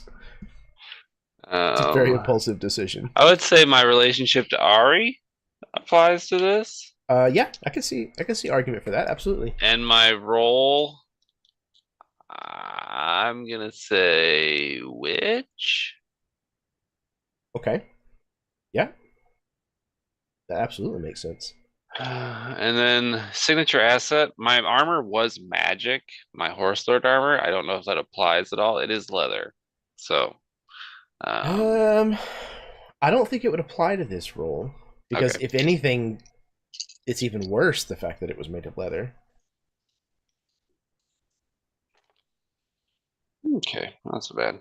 So I'm sitting at a total of 8 with an effect die of a 10. D10. A 10, okay. So D8, or an 8 total and an effect die of 10. Which, if I read my healing ability, It's a D6 for healing. I don't know. Is that just added to my dice pool? Yeah, probably. Probably added to your dice pool. Let me roll another D6. It wouldn't have mattered. Okay. Spend a plot point to recover another character's stress. It is another character. It's not mine, so I don't know if it applies. Yeah. So how is it that you manifest this curative magic? Where does that come from with Tord? Does it look like or sound like anything? Well, I definitely screamed when my hand withered. Very similar to the priest from the Mummy 2, who's like, I'm gonna stick my hand in this wall, and you're like, ah! I think Tord is like, fuck. And there's a moment of like panic. He drops to a knee and is kind of like holding his arm, like above where it's withered at like the edge, and it's kind of like down between his legs. He's kind of hunched over, and in the same sense that there is feelings of dread and feelings of like the hunt, there is a small emanating aura of just rage coming from Tord. And it is, I mean, depending on how recovered it is, there's like a moment of just this like smoldering heat coming from Tord, and if it recovers, he's gonna lunge back and just punch the ground, and kind of gutturally yell like the horde and his orcish ancestry. And I'm just fucking sick and tired of my people being hurt, and there's this stupid fucking thing that I don't understand in my way again, and I am gonna make a move. As Tord is having his moment, those of you who are watching notice whenever this heat, this fury, like radiates away from Tord, that the edge of this barrier that is closest to where Tord has just like put his hand in, like shrinks and withdraws, almost in a like a radius away from him.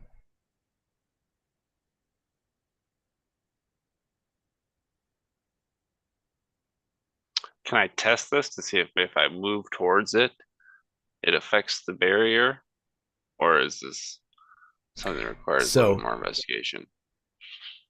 This, because you had a D8 on your effect die, you have eliminated one of the D6 away from the pool of woe. So you have made some progress in penetrating this barrier. However, you also hear a strange howl, elongated and carrying like that of a wolf, but it has a little bit of a different kind of bray to it, almost like maybe a donkey, maybe a moose.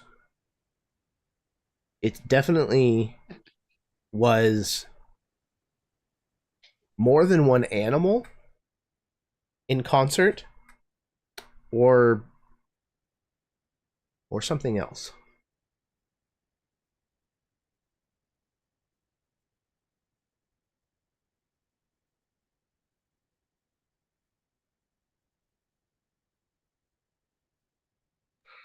As Tord stands on like the threshold here, like we see some of this give. There's like a moment before the howl where I think Tord turns, and I'm not like radiant in this aura. I think it's very much just like when you're around someone or you're in a room with someone who's mad, and you're just kind of like, oh, kind of like you can feel that.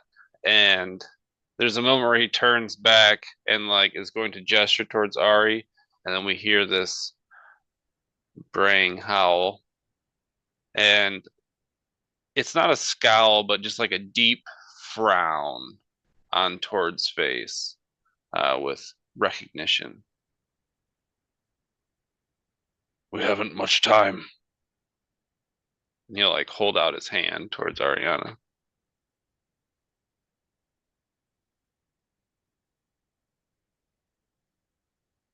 You're muted. Of course I am. She will take your hand. Got this.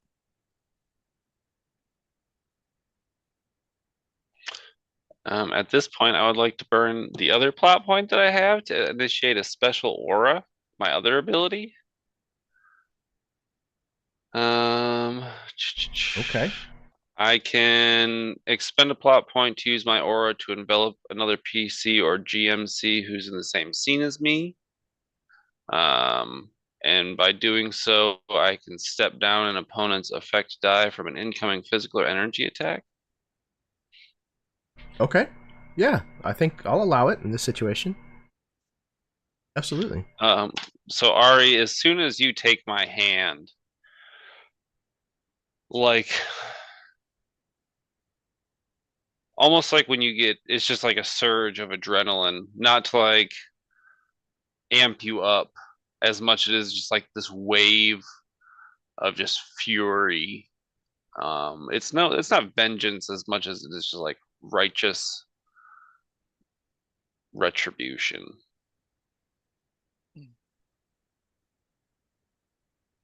So I don't know what kind of dice pool you want to do with that, Jeremy. If I can bump that to Ari and have her take the D8 for Yeah. the special aura. Yeah, let's do that. I think so. So Ari, build me a dice pool based on this influx of righteous indignation that you're now filled with, like momentarily, suddenly. Build a dice pool based on like how Ari is handling this, doing this, and applying it to the situation. And then yeah, you can add. You said it's a D8. Okay, so then you can add an extra D8 to it. Okay, so I think what's going to happen is she's getting infused with this feeling, this anger. She's going to lash out at the barrier with her, like basically punch and kick it, for lack of better words. We're just going to go all monk on this thing. So, pommel of Camagel is what's going to be, because her body is now a weapon. So that's the D8. We are,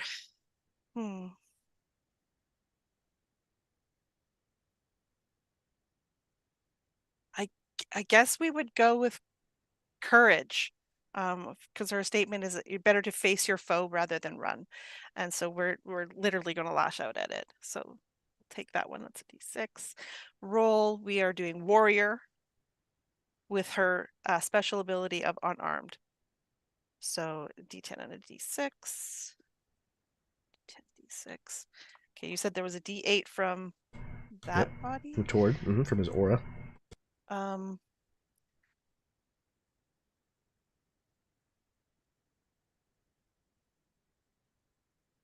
I would like to use, okay, I have a special ability called the body as a weapon, which is a D8. And then I would like to spend I can do a plot point, to channel my ki, I guess, into a powerful blow, which will step up my effect die for this attack. Ah, okay. Okay, so that's a D8. Yep. So you said spend the plot point for that. Yeah. Okay. Just make sure you track that, and then yeah. Whenever you come out with whatever your effect die is, it'll be one die type higher. Hey, I think that's enough to add, because Your fistful of dice over there. fistful of dice, and if I add too many, I'll just get more ones.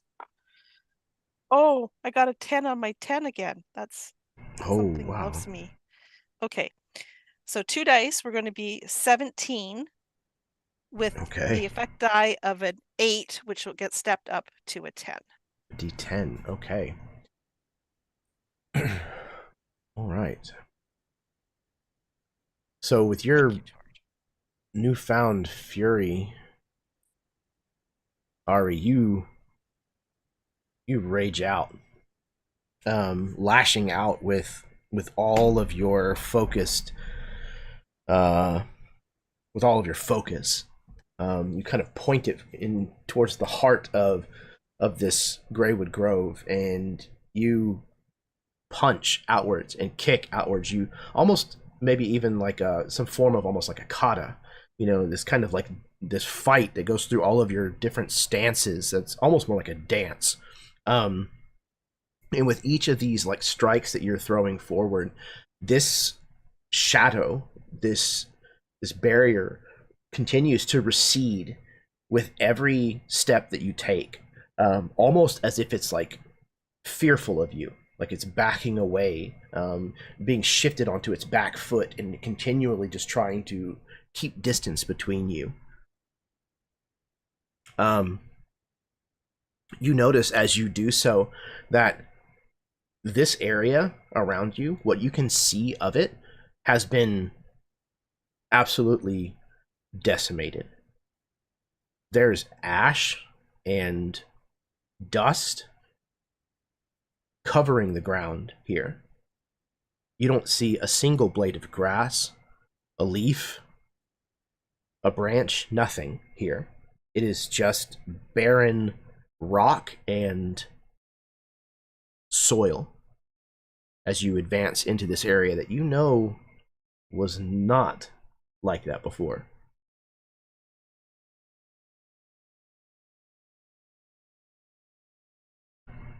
Okay. Sir John, what are you doing?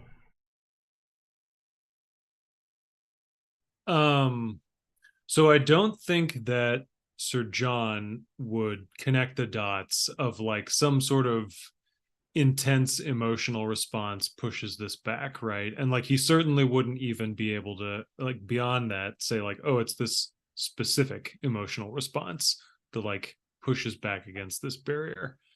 So I think he would be kind of at the mercy of Dane and Eddard figuring that out and probably going in front of him. But do I understand it correctly that it's like you're drawing on like your hatred for the darkness or something that kind of gets you through? Maybe. That seems to be at least what's working for Tord and by proxy, Ari. Yeah. Okay. So, I was kind of envisioning like the end of Guardians of the Galaxy moment where everyone's just like, we're all in this together. Holding hands. Yeah. For sure. So yeah, I think that like he's thinking about all the ways that this fey witch darkness has harried his life in the past several months. It's like taken over his kingdom or in his realm in some way, and he had to go make a deal with it to save his father's life, and now he's like in bed with it in that way. He's given his hair to Firne, and who knows what that means long term. He's fought witches, and witches have tempted him, and all this stuff is like boiling in his brain by the time he finishes really sitting with it. And I think like it does take him a while to be ready to confront the barrier with this inferno that he's stoked up, right? But my dice pool distinction is prodigal heir to House Lightenor, and I'm turning that into a hindrance, so it's a D4. Because he's thinking about like the reason why his family is tied up with the Fae, why his father's fate was altered by this weird magic that we've been fucking around with, is because he didn't want to take over as the seat of his house. Then I think warrior. I'll go into detail about that later.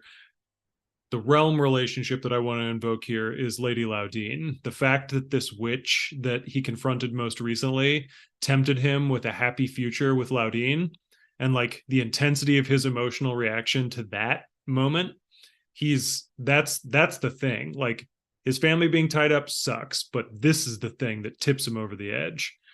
And so he kind of draws his sword and he assumes this low guard.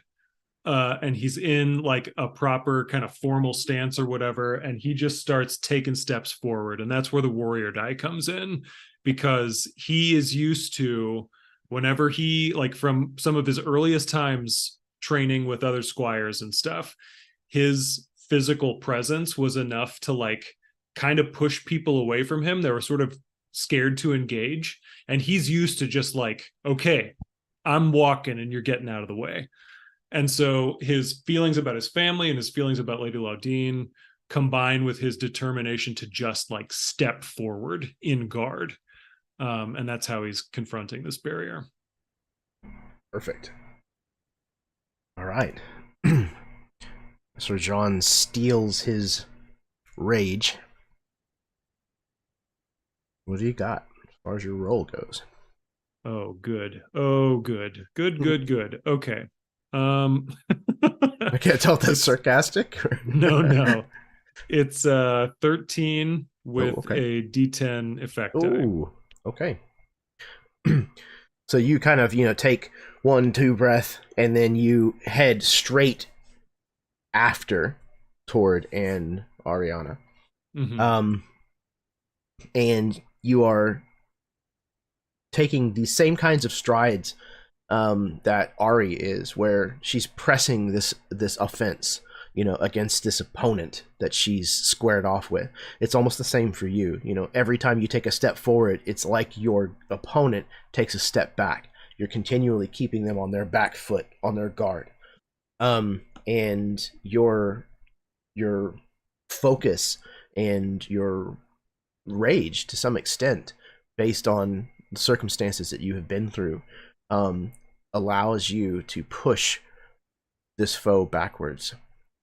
And just as you complete this portion of your transgression, your steps forwards, those of you who might happen chance a look back behind you see a figure loom outside of the small depression that you have made to enter this barrier before the inky black starts to close. And what you can see are the glowing bestial eyes of an amalgamation, something that is part goat, part moose, part plant, perhaps, covered in fur or moss, but with the teeth of a predator. Beyond a doubt, this must be Gwynfelinarin, the leader of the Wild Hunt.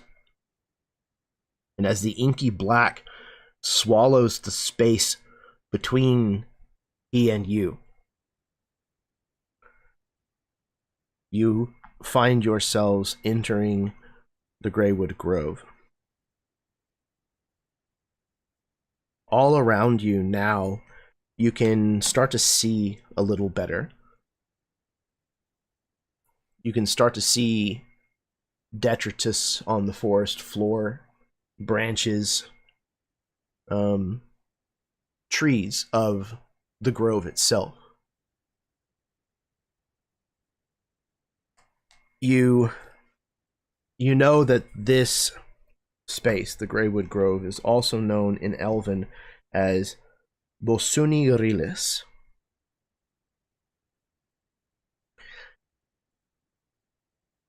What I would like is for each one of you to tell me one of the trees that you pass in this place. What does it look like, and how can you tell that it's not merely a tree?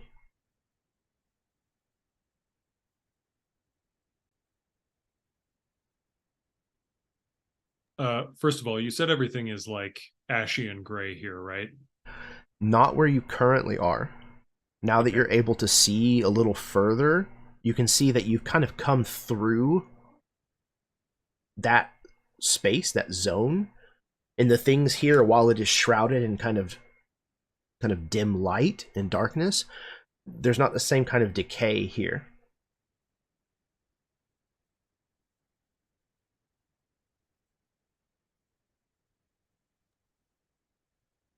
One of the trees, it kind of, I almost think there's probably like an erosion ditch beside this tree. And it is a willow, and the like midsection of this willow tree, the dangle bits that are escaping me, they're woven together almost in like a circlet around the midsection of this tree. I mean, they're usually large and tend to kind of like blossom out, I think is the word, but there is just a section along the center where they are intricately woven, and not just like a braid. This is like intricate, almost telling the story of the individual that was laid to rest here many centuries ago. As like part of this tree overhangs this erosion ditch where part of the roots are exposed, revealing like an underside, like root cage where things probably would reside if it was a safe place for them to do so, etc. Like almost revealing where the person would have been buried, but that person is long gone with the tree now.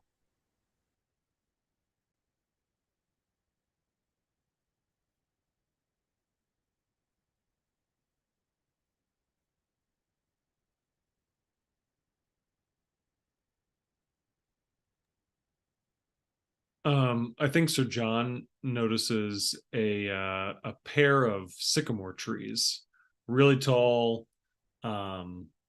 Their kind of white underbark is really pale in the shadowy light, and the yellow of the fall leaves are like a sickly hue in this light. And the two trees grow together and fuse into one as they then eventually split into all these different branches and stuff.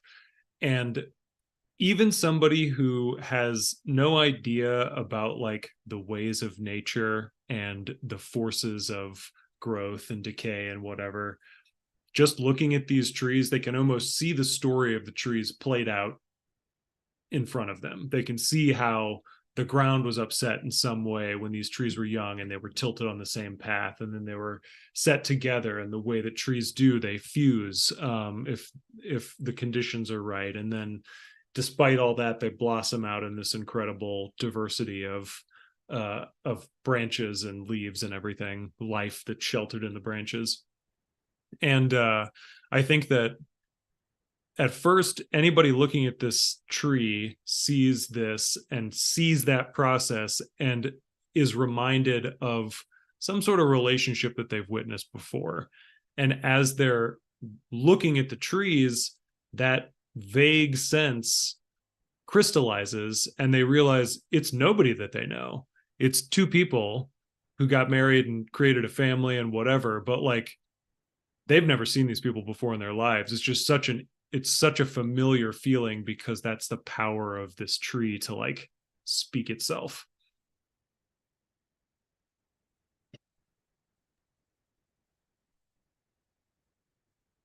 Off a short distance from these trees is this immense tree. It is probably the size around of a large hall in a city. Like, it is huge. This is a giant redwood, if you will, that is so vast, so tall, so ancient, standing upright, almost like perfectly straight as it's reaching towards the sky, past where you can even see the top of it. It is massive. The bark, almost like it shimmers. You can't quite grasp its look as it seems to flow around itself, and in time it looks like it spells words. Ari can kind of see this because almost seems like it's in Elvish, but the words don't last long enough to fully grasp what they're saying, as they're completely changing constantly all the way around and up this tree as far as you can see.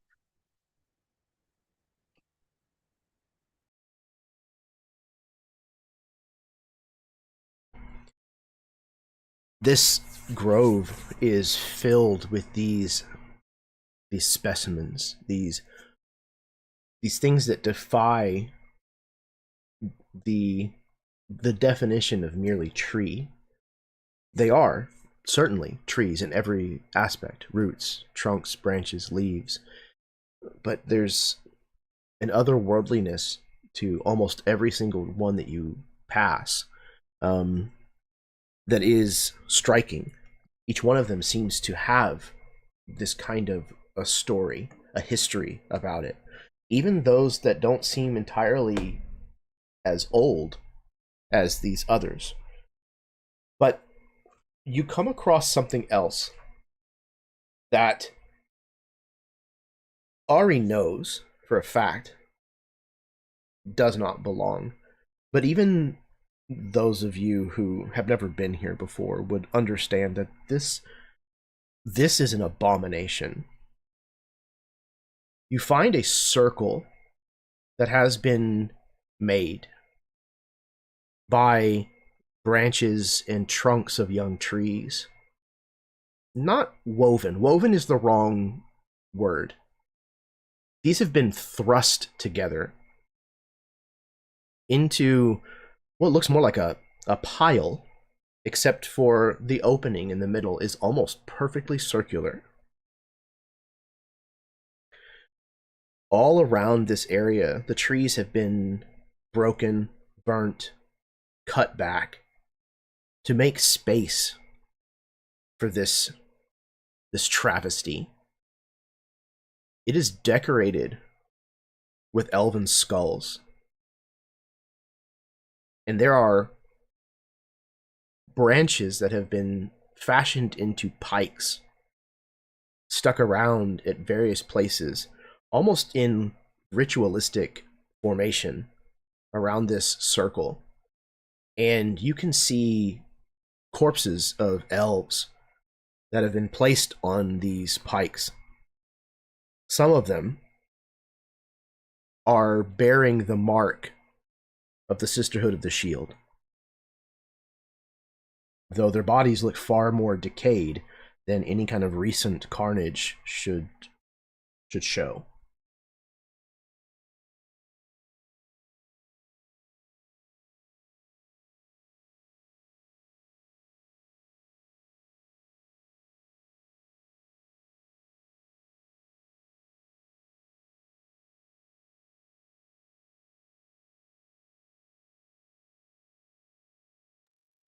I think seeing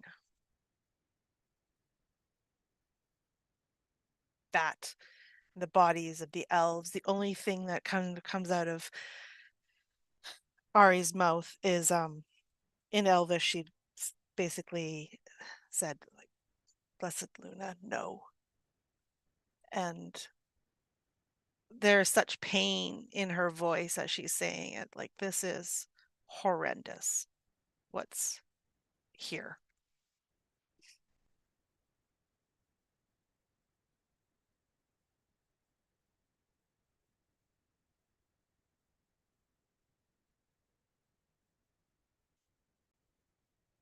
I think she'd probably start to run towards it, but then stop, because this is just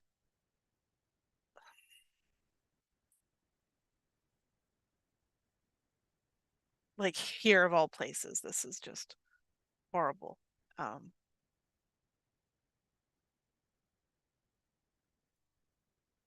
Yeah, I don't know what else to say about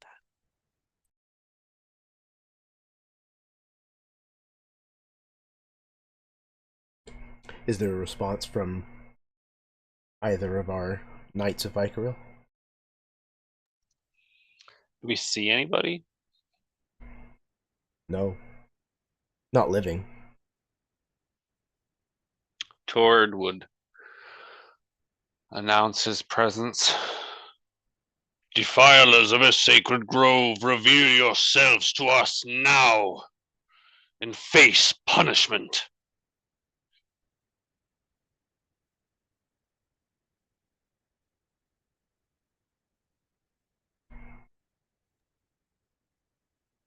There is a quietness in this place.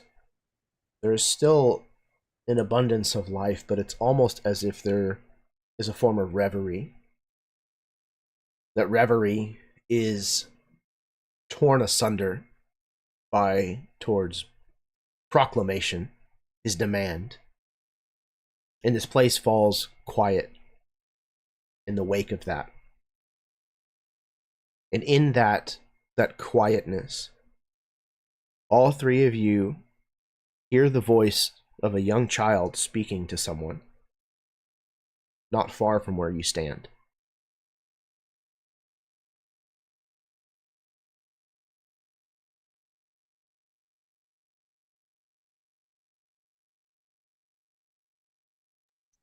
I would look to Ari.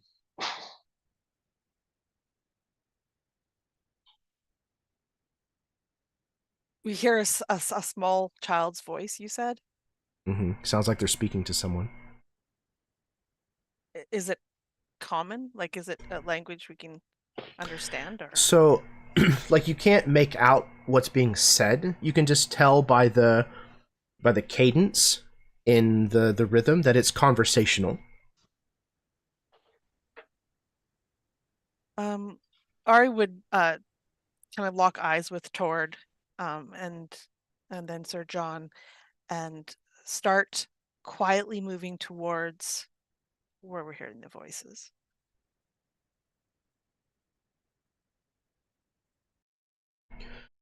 Make your way in that direction.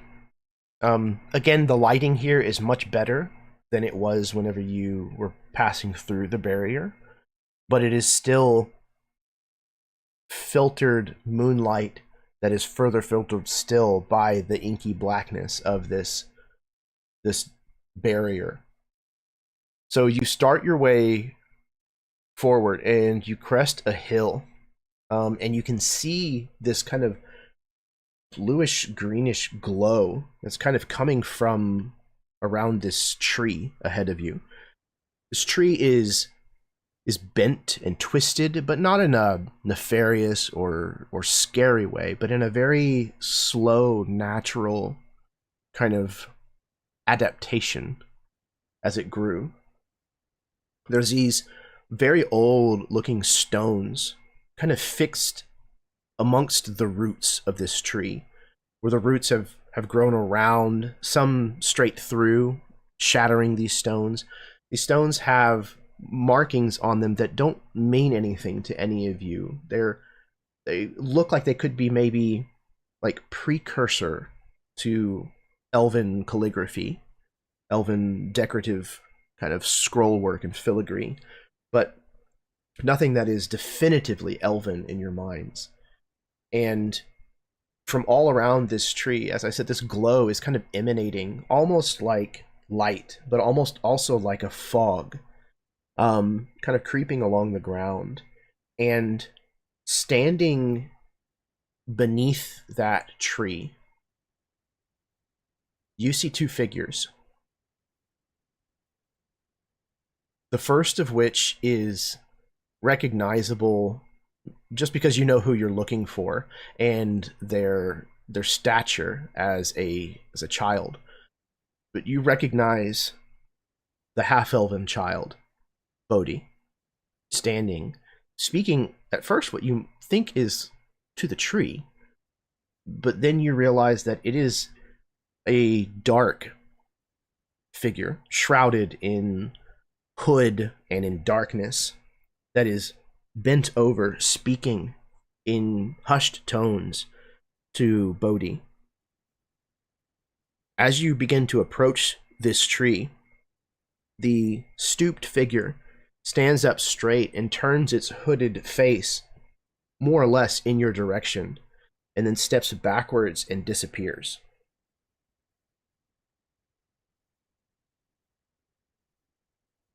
Like disappears into the tree or just disappears? It's kind of one of those things where like a silhouette or a shadow passes in front of another silhouette or a shadow, so it vanishes as far as just becoming blackness on blackness, but it never steps out of the other side. You don't see it anymore after that point. I would caution kind of thrown to the wind as soon as she sees Bodhi. Bodhi, come away. Come here, child.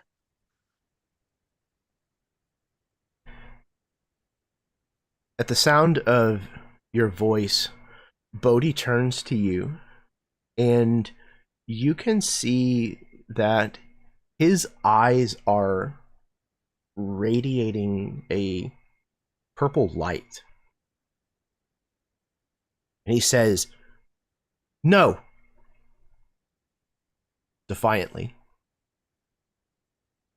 Bodhi, your father's worried about you. Come, let's go home. Don't care. You don't mean that. Yes, I do. I've been told the truth. These moon elves, you hate us. You hate Father and me. For not being pure enough. It's not true at all. You think that way, and you only think that way because that's how you were taught. How you were taught by all of these elves. He gestures to the trees around him.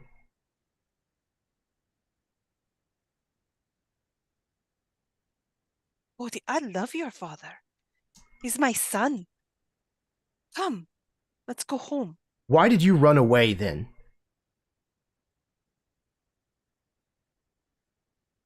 It was my job.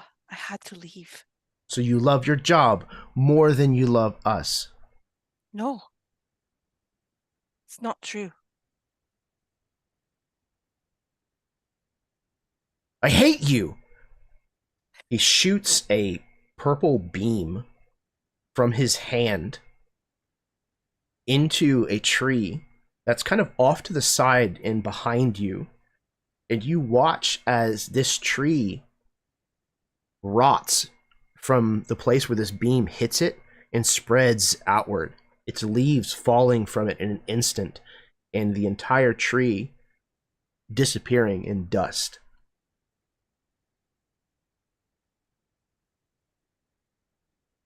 Stop that! At once! Come here!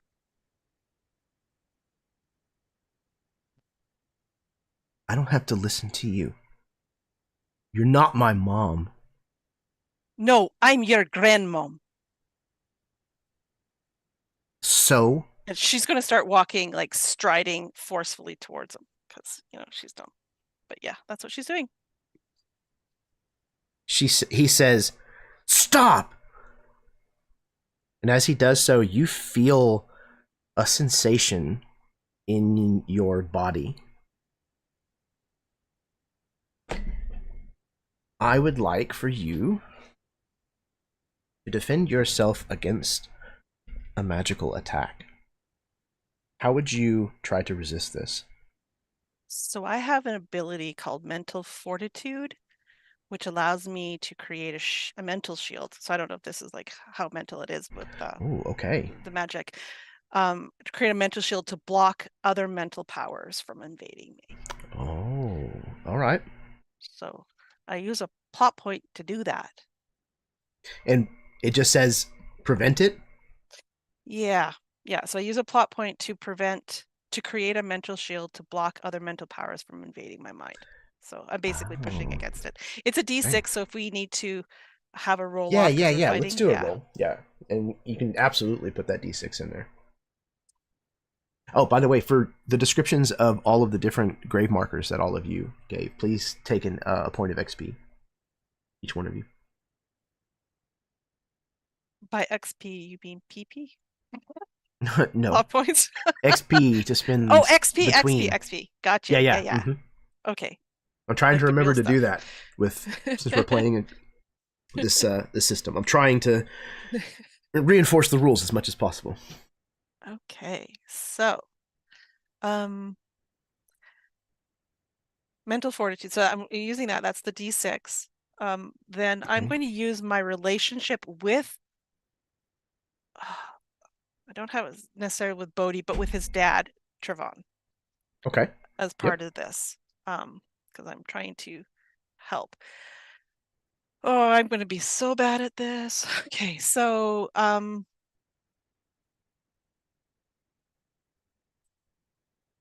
going to use my distinction of private and guarded because it deals with, like, she's always put her feelings to the side because of her duty. So this is a hindrance because I don't know what I'm supposed to do with this child, Sure. honestly. So we'll use a D4 for that. And gain a plot point.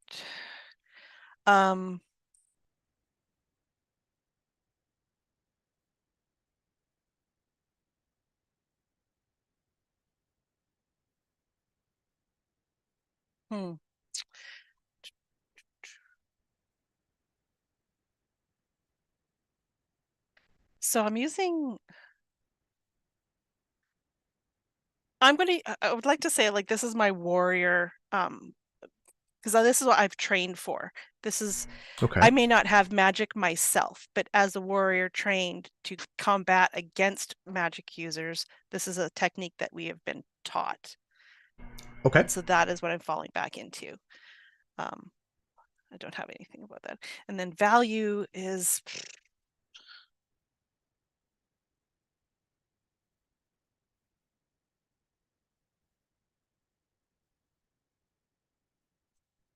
I'd like to say compassion, actually. Okay.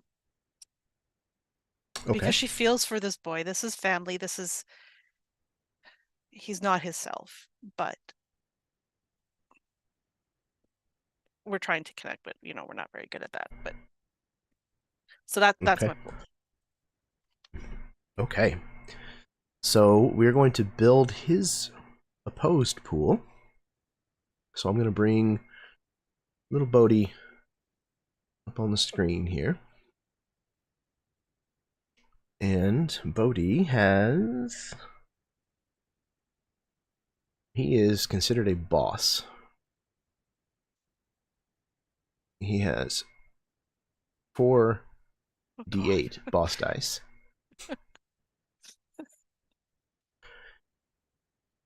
So you let's see. This is his magic, so a D10 for Wither and Bloom. Definitely is 48 that he normally gets. Okay. And what does that do? That is FX. Okay, cool. So now he is going to roll. I need to roll these. I'll just grab some extras. Okay, so go ahead and make your roll as well, Karen.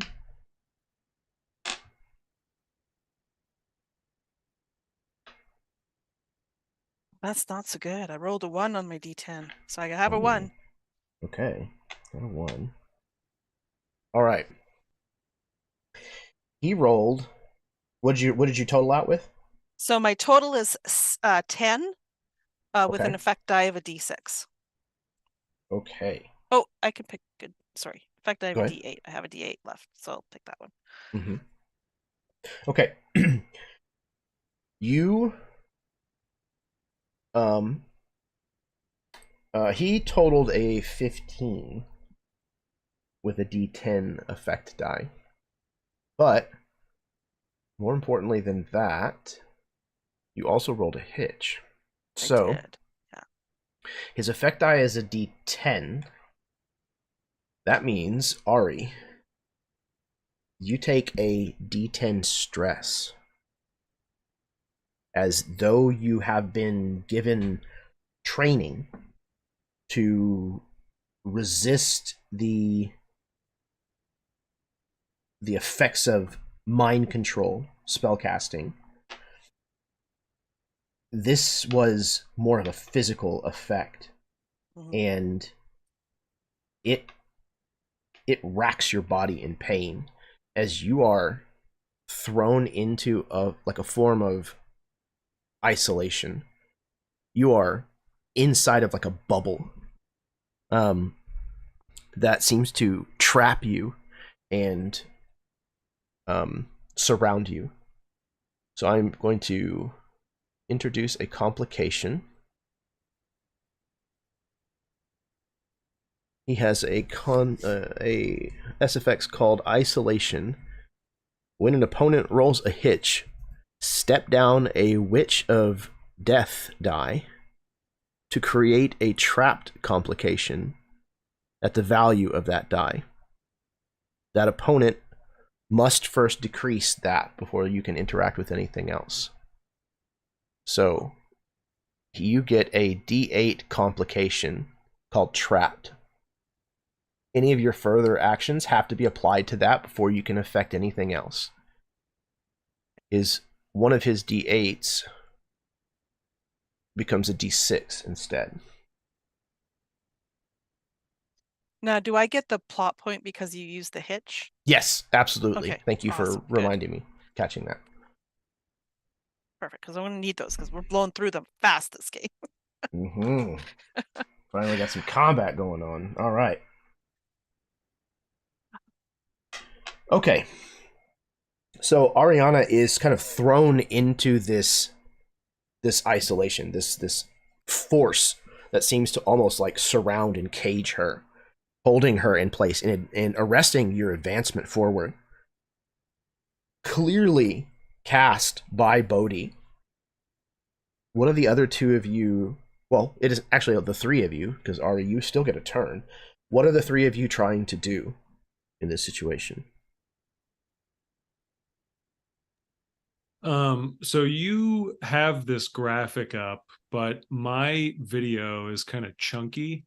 So what do these black or these red and blue things say? Which innocent child, something like that? So yeah, the top one is a D10 and is called Wither and Bloom. Wither and Bloom. The one below that is a D8 and is called an Innocent Child. The one beneath that is a D8 as well, called Sakawita's Coven. And then the two black dots at the bottom are both SFX. The first one of which is called Arcane Denial. And the second of which is called Isolation. Got it. That's what he just did on Ari. And then out on the rim of his portrait, he has 3 D8s and a single D6. That's his and are those like boss dice. Die? Okay, got it. Yeah, that's what you have to work down in order to defeat him. Okay.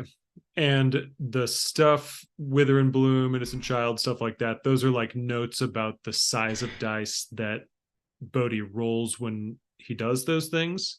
Yes, it's similar to your traits. Those are what he uses instead of the rolls and values and all of that. Cool. So question about the stress, because this is the first time we've had to do this.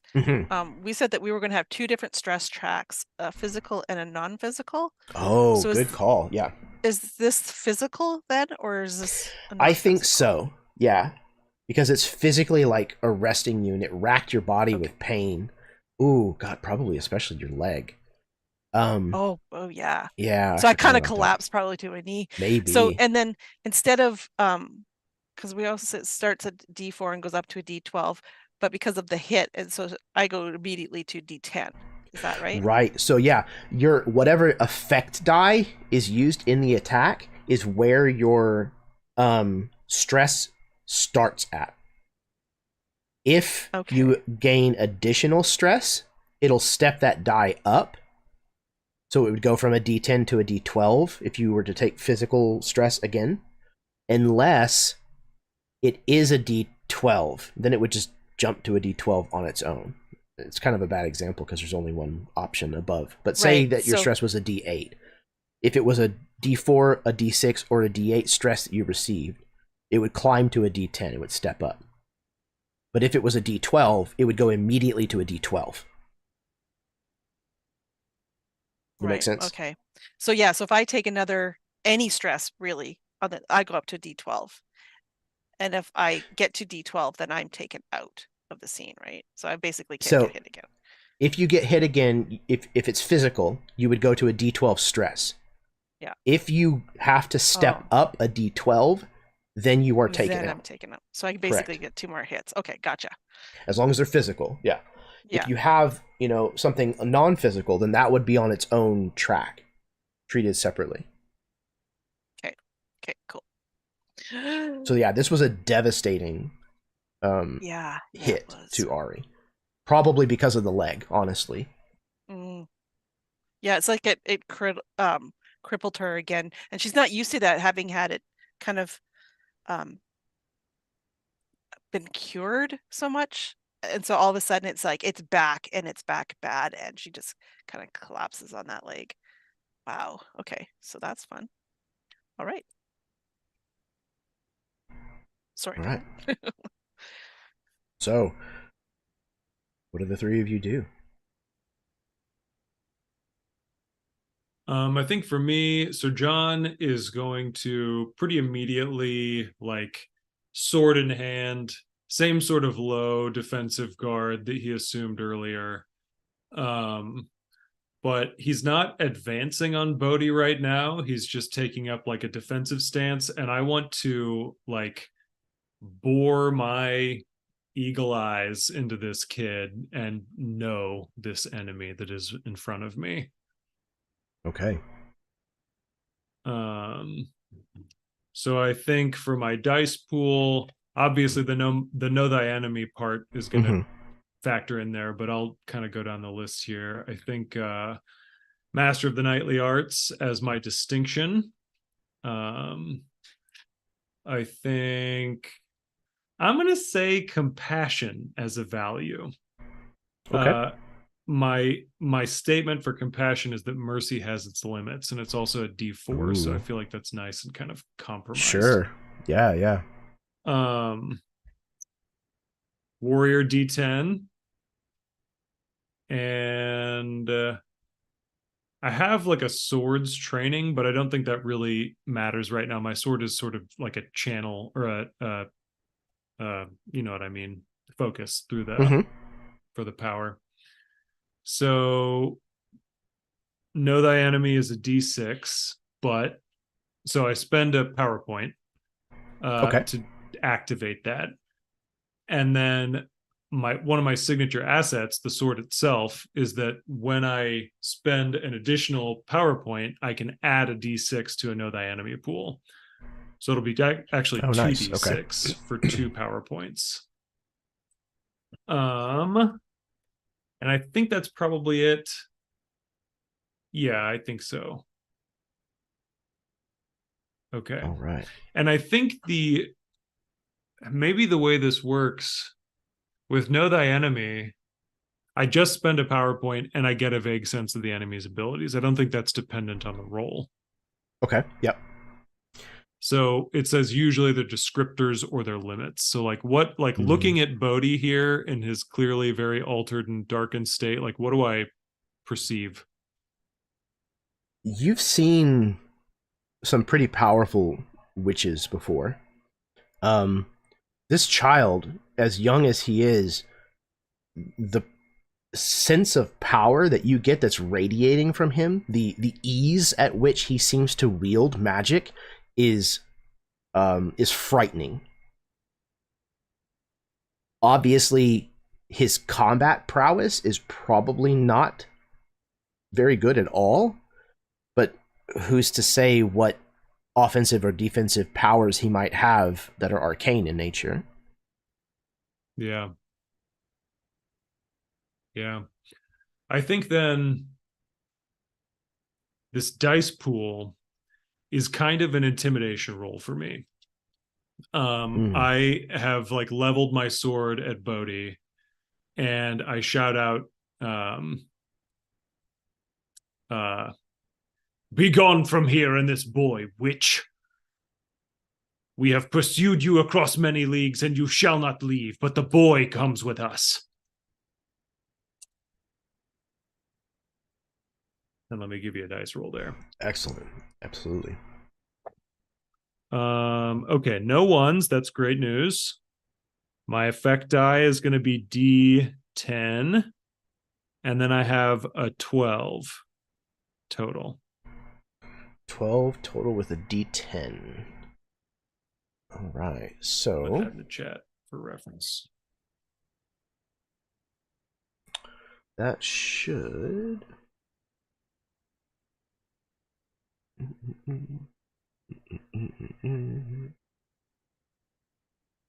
Okay.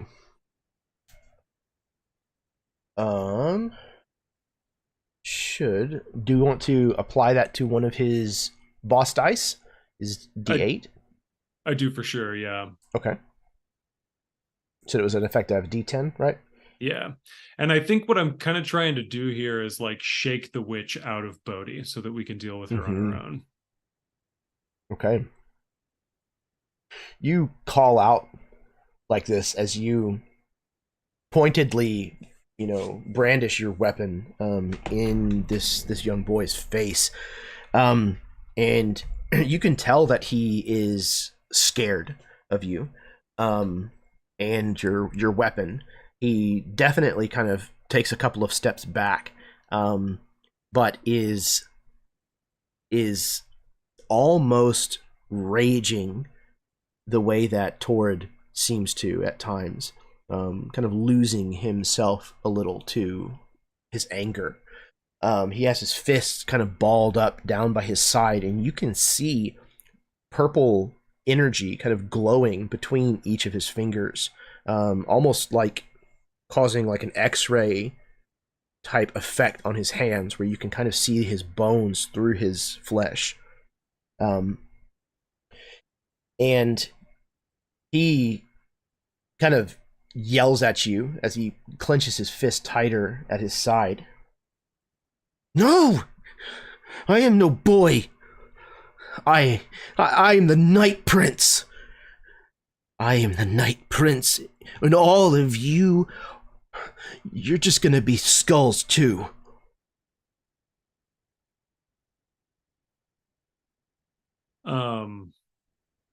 I think that doesn't really shake my resolve any. I look at the witch and I say, "I am a knight and a prince, and you will leave that boy." He just yells in frustration, just, "Ah!" Ari, Tord, what are the two of you doing?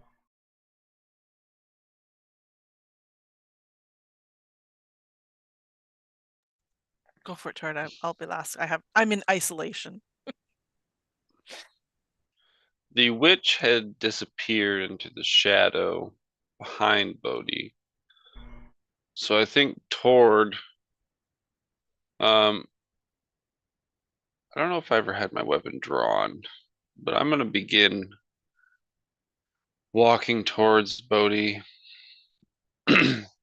Speaking softly, this air of fury has not left Tord, but in a sense of control of his emotions. This is like Bruce Banner after he and Hulk are friends. Steady your heart, young noble one. You attack with rage and speak with hatred. You are far too young to know what either of those things are.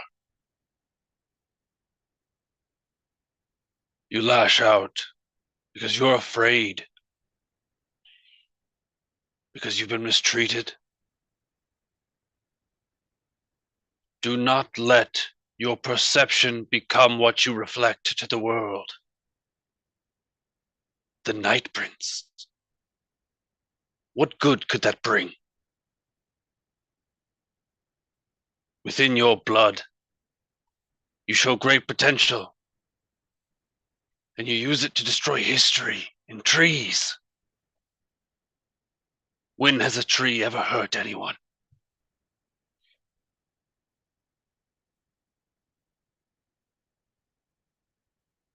Seek peace in your heart, young Bodhi. Speak not to your grandmother that way. In your heart of hearts, you know that there is love where you find it. But you must first search your grandmother, your father. The idle words of those who do not know you should not concern you.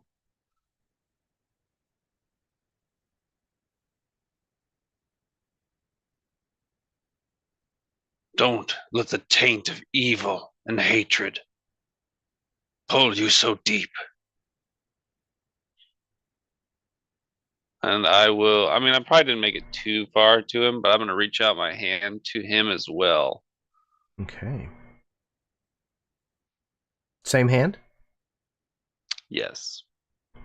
All And I right. will reveal whatever. There's probably some sort of residual side effect of that. I don't know if I even healed it completely, if at all. Yeah, you definitely did. Yeah. Just revealing like the tarnished armor. Okay. So let's build that dice pool. My trait is my body as a shield. Okay. Because I'm doing this for Ari. I'm going to use...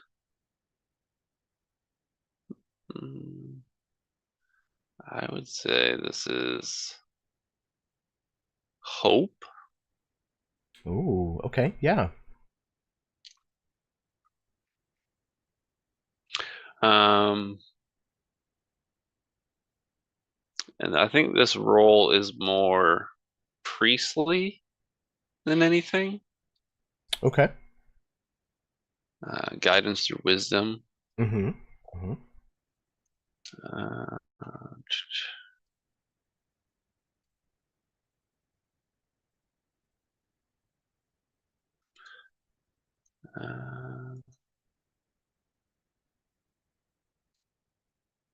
And if I got a plot point from you, well, it didn't utilize the hit, so it doesn't matter. Well, actually, if I use the hinder on a distinction, I just get the plot point, right? It doesn't matter if it's utilized against me or not. Correct. So then I would have got a plot point from when I use Fey Touch as a hindrance. Yes. And I will use that to activate my special aura again. To downgrade incoming physical or energy attacks. Preventatively, I guess. Okay. Would I add the D8 for that, or is that something that would take place later? Read it to me one more time. Spend a plot point to use your aura to envelop another PC or GMC who's in the same scene as you. Step down the effect of an opponent's incoming physical or energy attack.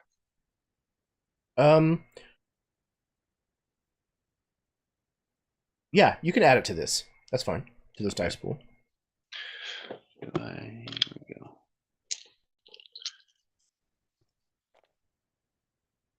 Okay.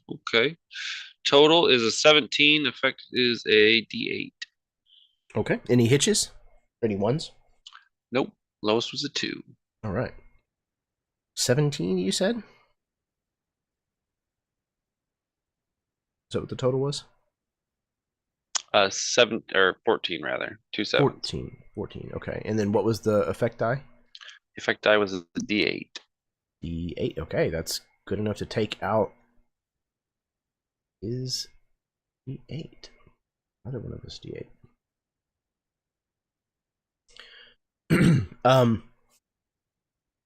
You get close enough to reach out and kind of place a hand on his shoulder, and he is. You can see the purple glow emanating from his eyes. You watch as like liquid purple like drips down the outside of his cheeks from the corners of his eyes as tears, and he shakes his head. They always make fun of me. It doesn't matter whether they're human or elves or whatever, they always make fun of me. Not anymore. She told me the truth. Now I understand. I have to do this.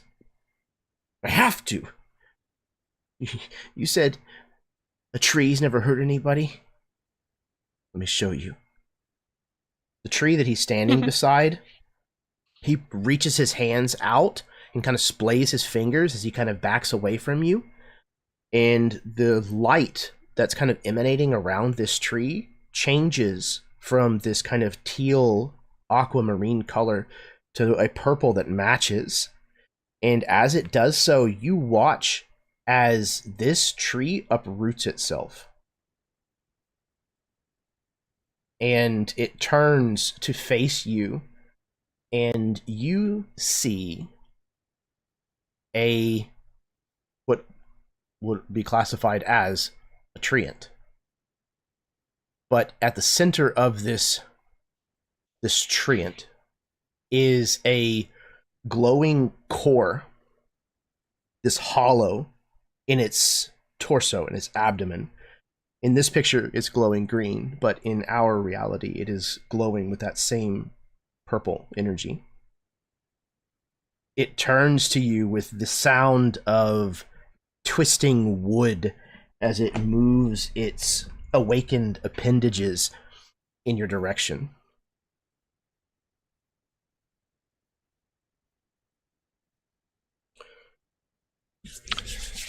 Tord would draw his sword. Ari, what are you doing? So I am in isolation. All I can feel is this pain that's radiating that from whatever Bodhi hit me with. So I am going to try to recenter myself. I am going to use my distinction of private and guarded to push my feelings aside to focus on what I need to do, my duty here. So that's where it's that one. My value is I'm going to use tranquility because I am trying to find that peace so that I can blot this pain out so that I can function again. I still think I'm going to go with the warrior. This is the training. This is what I have always done. This is what I've trained to do every single morning. I run through my forms, and it is to do this, to block out and push myself into that state of mind where I can function without other distractions. And then I'm going to use an ability I have called Mind Over Body. I'm not going to do any of the special effects from it because they don't apply at this point, but I will take that Mind Over Body, the D8, to... I'm trying to forget the pain that I am suffering from right now. Yeah. Okay. That's my pool. Oh my god, I keep rolling ones. Okay, so I got another one. Oh no. Okay. So I got 10 with an effect die of 10. Okay. But you rolled another hitch. Yeah, I did. I am going to activate that. So, Ari, you refocus yourself. You center. And you find yourself freed of this prison, this isolation. And you take 3-4 steps further. And Bodhi reaches his hand out again and says, "Stop!" And you find yourself thrown into another prison of isolation. As once and I again, think you're arrested with pain. great. I think as I'm walking, like I center myself and I'm walking forward, there's already tears because I think in her mind at this point, like if she doesn't stop him, she'll have to kill him. And this is like weighing on her. So he hits her again. So is this another, do I take physical stress again? Oh, that's Or a great or is that on his turn? question.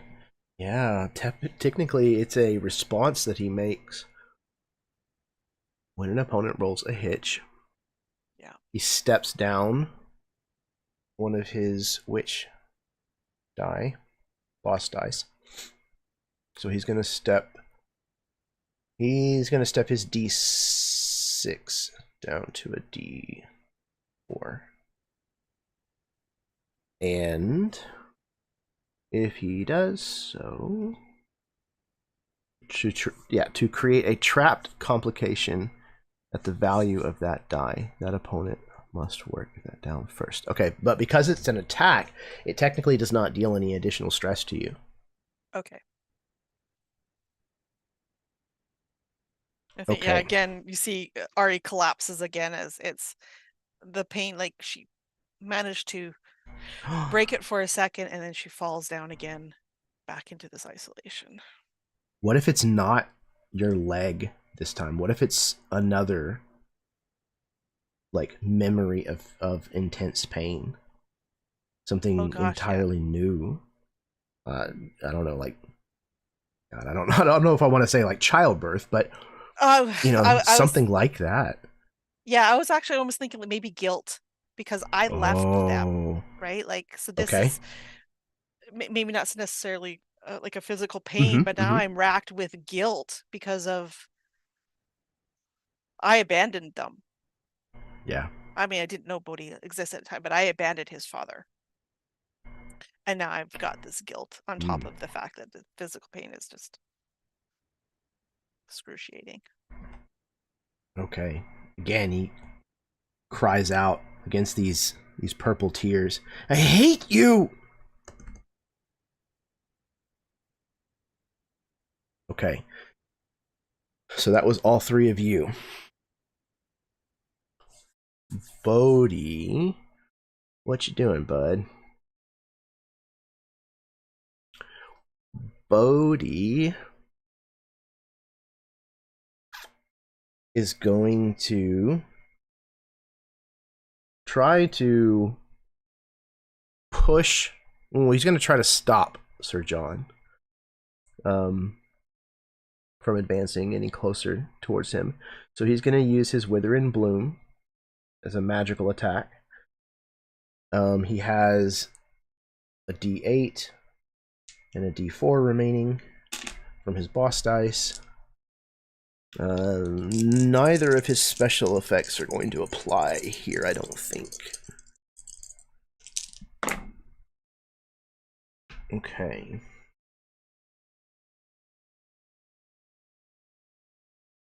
Sir John, how are you attempting to defend yourself from this arcane onslaught? Something that's been on my mind is that, especially with the new iteration of my character, I really don't have much interaction with the magical world in any way. Oh, so okay. I think for me, it's like I know a good defensive posture when I'm holding a longsword, and that's what I'm going with over here. Okay. That Sure. and like discipline and determination. All right, so let's build up a dice pool and let's see what you got. All right, so Master of the Knightly Arts, I guess. It's my distinction. Courage, certainly, for my value. Warrior for my role. I don't think having a sword really helps me in this situation. No, So certainly not. it's more of a security blanket than anything else. And I think so. He's attacking me with magic of some kind, right? He's not like trying to Definitely. advance on me. No. He's trying Okay. to prevent you from advancing. Sure. Okay. Yeah, so I think that might be it then. Yeah, it's 3 dice. Okay, And that's what I got. So let's roll this and see what happens. let's do it. Okay, God, I'm so grateful to not be rolling ones right now. So I'm gonna go with a 16 effect die Ooh. D10. Okay. He rolled abysmally. He got 2 on every single one of his dice. So a total of 4 with an effect die of a D10.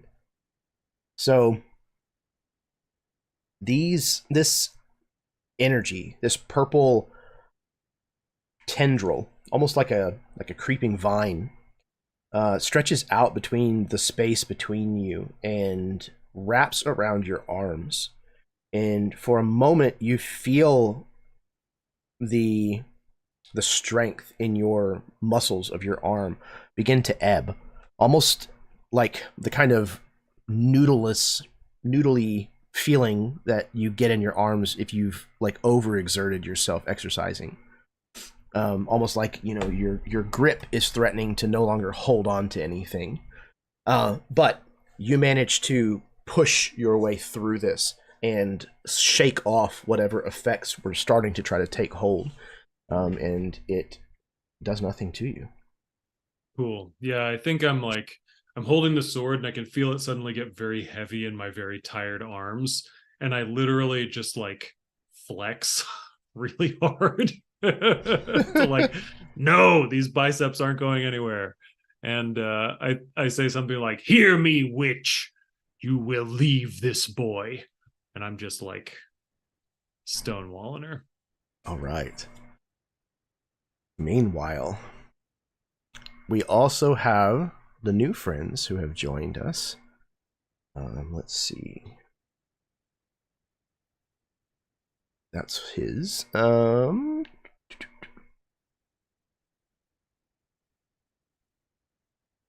Desiccated Greywoods. They are also joining the fight, and they have 2d8. More than one of these trees kind of lumbers out of the woods around you, and is able to confront and attack your group. These are going to go after Tord.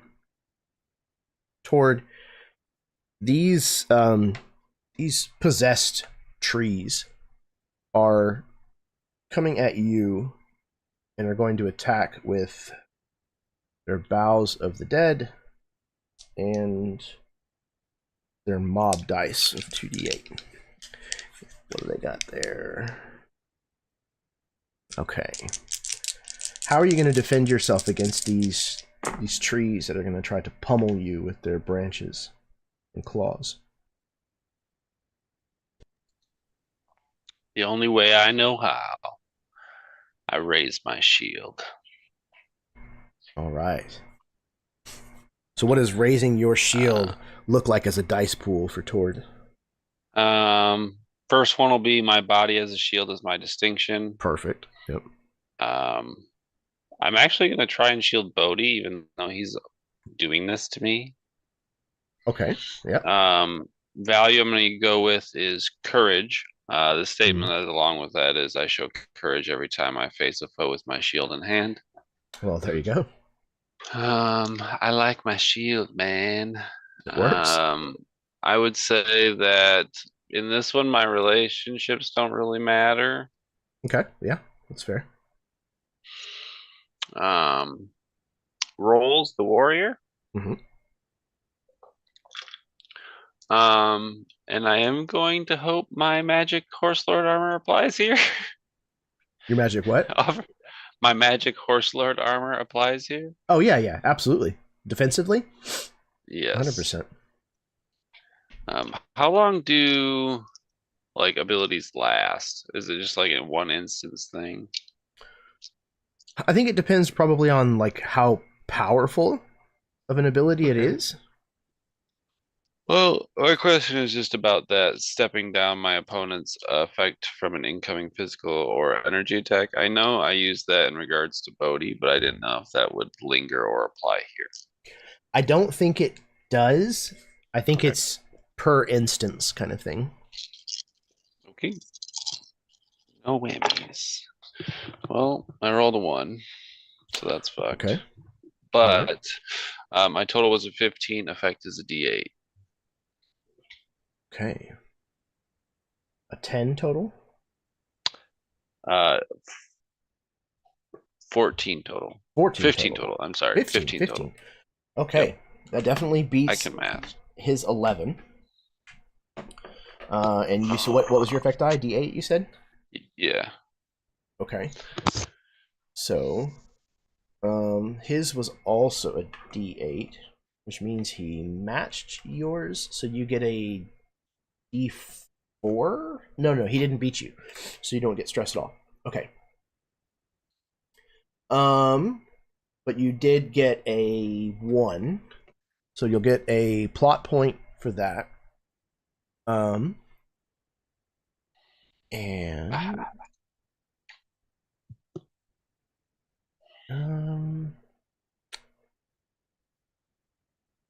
Bodhi is not going to activate isolation. I don't think. He's getting pretty low on his witch die. So, okay. That is that. Now we are back to y'all's turn. What are you doing? Well, I'll go because I'm doing the same thing as I did last time, like literally. But I want to know how we want to rule this. I'm feeling guilt. I'm feeling guilt about Trayvon. I have a D6 relationship die, which I'm going to assume is going to use against me, but I don't know how that works. So yeah, Roll. if or does it just go to... if he makes an opposed roll, he literally just adds it to his dice pool. Okay. So I just wanted to bring that up. There's a D6 that can be used against me. Otherwise, I'm going to do the same things. I'm trying to center myself, so the same dice pool as last time. The better roll. No ones. No ones. Yay. Not really great, but 9 with an effect die of a D8, but no ones. No ones. Okay. Effect die of a D8. We'll definitely deal with the complication. You said total was 9? Yeah. Okay. Interesting. All right, so his total was an 11, but he has no effect die because he rolled a 1, which I believe you can choose, if you'd like, to activate an opportunity, I think is what it's called. How does that work? Remember what that dictates. It's essentially whenever the DM rolls a hitch. Opportunity 37. Yeah, GM hitch. When the GM rolls a 1 on the dice, it gives the players an opportunity to spend a plot point, to step down a complication, or step up an asset. Well, I would love to step down this complication that's on me. Because I failed my roll, right? Like Correct. I didn't beat it. Yeah, so I'd like to step it down. Okay, that makes great sense. All right. So, complication will go from a D8 down to a D6. So you did not entirely shatter this. You didn't get rid of it. But there's a lapse in Bodhi's attention enough that the magic partially weakens. And you're able to make a small amount of progress, though you do still feel trapped by this magic. Yeah, if I'm able to move forward, I would continue moving towards Bodhi. Absolutely. Yeah, you get another few steps forward towards him. Okay. Sir Tord, Sir John, what are you doing? So as much as Sir John loves to berate children, he realizes that his skills here could be put to better use than just his words.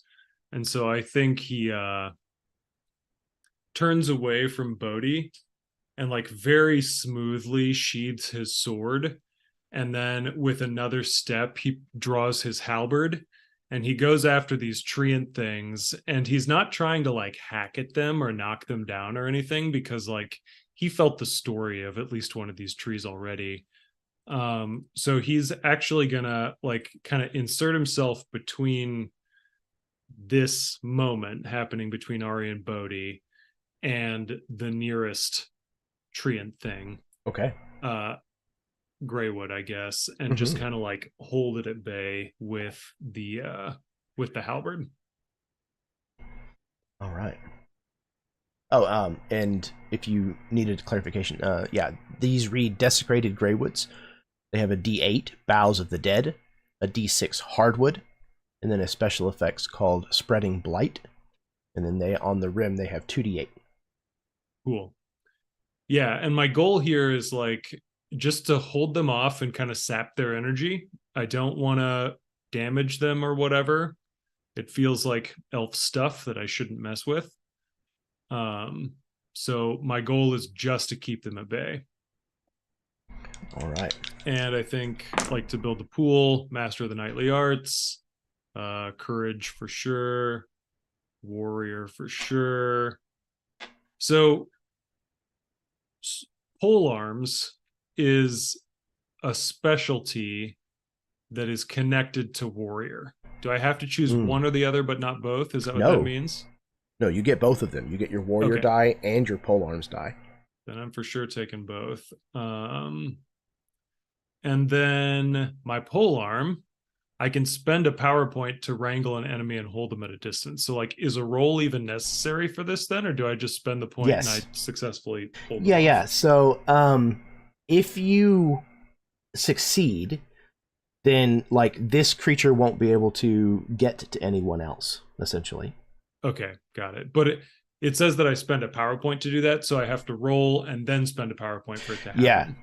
Okay. Yeah, you spend the plot point and then you roll to see basically how effective it is, but you're also, in doing that action, you're also able to whittle down their mob dice and stuff like that. So a roll is still good to have because you're basically slowly defeating the foe. Yeah, that makes sense. And looking here, I think I'm a D8 short. So I'm just going to take one of my D8s and roll it over again, I think. Yeah, that's fine. So here we go. Let's see how this roll turns out. Okay. So no ones. That's good, but not great rolling. I'm going to go with a 7 and a D8 effect die. So apparently this is Sir John's night, because I shit you not, I rolled 3 dice and every single one of them came up as a 1. So I have a total of 0 and no effect die. That's great. So that for me. You are swinging this halberd around, in a, what polearms could be used for defensively, to clear an area around you kind of thing. And all of these treants are kind of recoiling a little, kind of taking steps backwards. So that's 3 1s, which means that is 3 opportunities that you can all activate if you so choose. Anybody who has a plot point to spend can do so. Yeah, so I want to spend a plot point to hold these things at bay, activate that ability, but then I'll absolutely spend another one to take advantage of this. Okay. So you can step down the D6 complication that is on Ari to a D4 if you want to further weaken the isolation that's holding her. Yeah. Or you could create an asset in the scene. Let's step down Ari's complication Okay. for me. All right. So that goes from a D6 down to a D4. Ari, you notice Bodhi respond to this fierce attack that Sir John issues to kind of drive these treants back seems to cause a little bit of a distraction, a loss of concentration on Bodhi's part, and in doing so, the magic on you falters even further. So can any one of us activate? Because there's one. Yes, absolutely. Can I use the final, like, what? 100%. Yeah, use a plot point to eliminate the D4. Okay. It completely removes the effect from you in that case. And you are free to move again.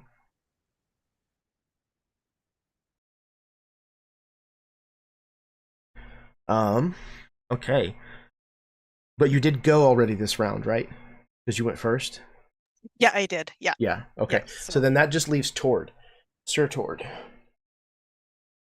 These desecrated Greywoods have been kind of driven back by Sir John's advance, but they are still present, and Bodhi still looks like he is fighting. Was there still a PowerPoint up for grabs, or was that all three? So 2 of them were activated, so if you have a Gotcha. plot point to spend, then you could do so and take an opportunity. I will. Okay. And I will once again activate my aura. And understandably, I'm still near Bodhi, despite the fact that these treants assailed me. So I would, blocking this hit, I would turn to him, extending this aura past me in an attempt similar to what I did with the barrier. But I'm going to try and invigorate him with my aura. Okay. So activating an opportunity, you can reduce a complication or you can establish an asset. So thematically, you can theme it as, again, based on your aura, but we could create an asset that was something like, I don't know, Does an positive asset influence. have to be an item? Or No. is it like, No, it could literally be like, reinforced walls, or it could be, harrowing speech. It could be something that is a boon that you can call upon in the scene. I'm trying to think of the word. Affinity with Bodhi? Okay. Yeah. And what is the die type? I think it starts as a D6 if you're creating one using an opportunity. Yeah, and I think it's Okay. and it's not permanent. It'll go away at the end of the game unless you make it Right. permanent. But anybody can call on that asset and use it in future rolls. So since you have not taken your turn yet for this round, for example, you could call upon it if you wish. And I am All right. going to. I'm once again going to try and reach Bodhi. Okay. You don't have to do this. How does this fix anything? You're showing them the monster they made you out to be.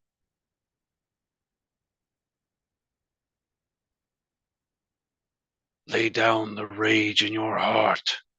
You do not need the help of a dark witch. You are capable of standing on your own 2 feet. And I would like to walk with you where you go.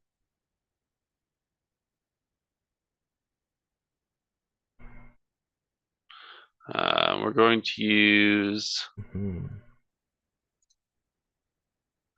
distinction, road weary knight of the land. Sure. Making Standing allies on your where own you and all can. that kind of stuff. Absolutely. Pretty much reciting things that Sir Warwick had said to me in the past. Mm-hmm. As knights are wont to do. And I'm actually going to call on my relationship. Thematically, it would be with Dane, because I feel like this is the person that I felt similarly towards. Oh, okay. In like a kinder the fighting spirit, but point the sword the right way kind of lessons. Yeah, sure.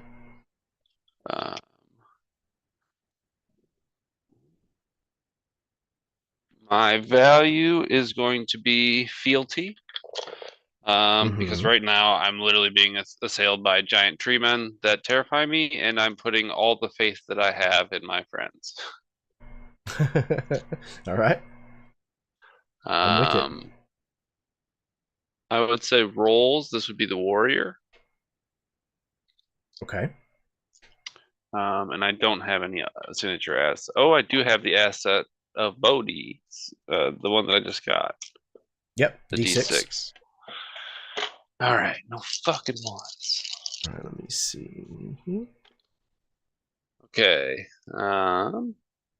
Total of 14. Effect is a D8, same as last time. All right, 14 D8. Let me see here. We have Bodhi. Currently at a D4 and a D8.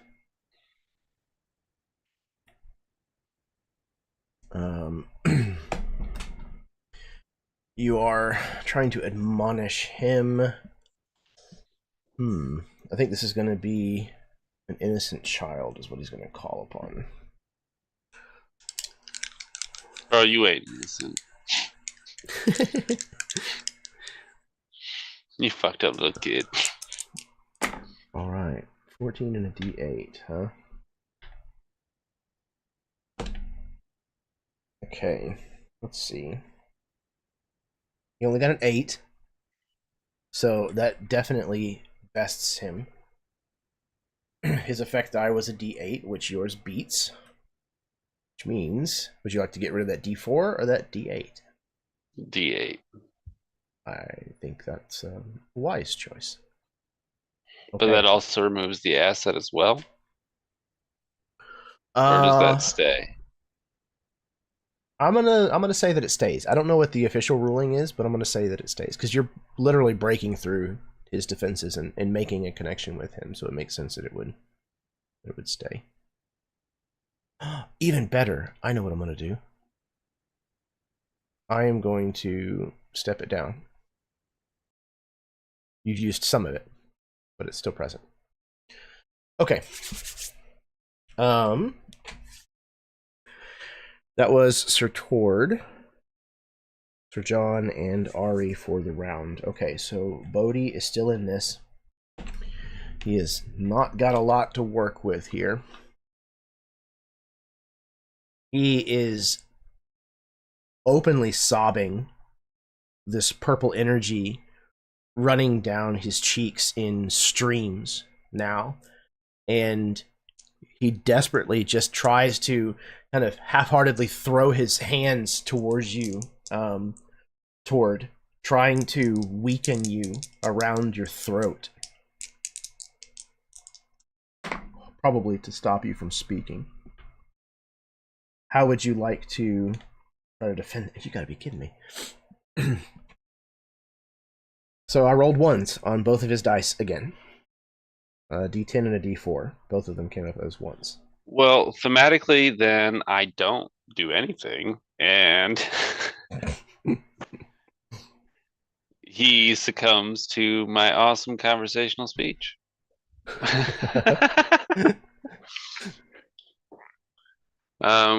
I would like to create. I don't know if anyone else wants in on this. I will create an asset. You spin another plot point? No, that's what that requires, and I don't have that. Yeah. I don't think I can do anything then. Okay. So yeah, it's like I said, it's a very half-hearted attempt, and you can feel, again, it's almost like he physically walked up to you and put a hand on your throat and tried to basically just, squeeze enough to try to make you stop talking. But he's a child, and there's just not enough strength there. But this was all done at a distance, with his energy, his magic. You can definitely tell that he is worn out, exhausted, weakened. These treants activated are probably demanding a lot of his attention, but he is still not dealt with yet.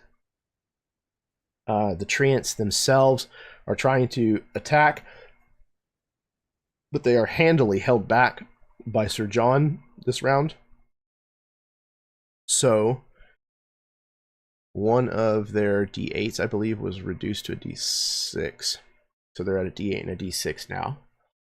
Oh, wait. What was your effect die on your roll, Sir John, again? D8. Okay. So they're at a d8, period. They're down one of their mob dice. Okay. So they are going to stay back there, trying their best to fight Sir John, but having to do so out of his reach. Or out of their reach, rather. Which brings us back to the three of you. If you don't mind, I'd like to go first. Sure. So his tension got diverted away from Ariana just enough. It broke the magic. She is going to, at this point, lunge at him. Okay. With the word like enough talk, and she is she's going full mode here. Sorry. We are using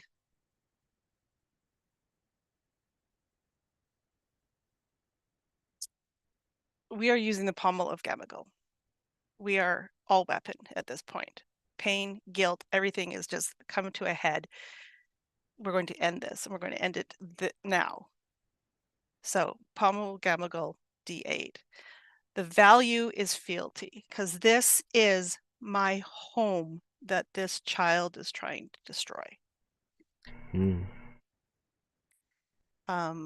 The role is warrior, and we're going unarmed.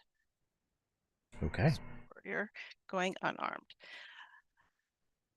You can use Trevon against me, so that's a d6. Okay. Okay. I am going to use my body as a weapon, d8. And I'm going to spend a power point to, I can either step up or double a combat base trait die. So I am going to step up my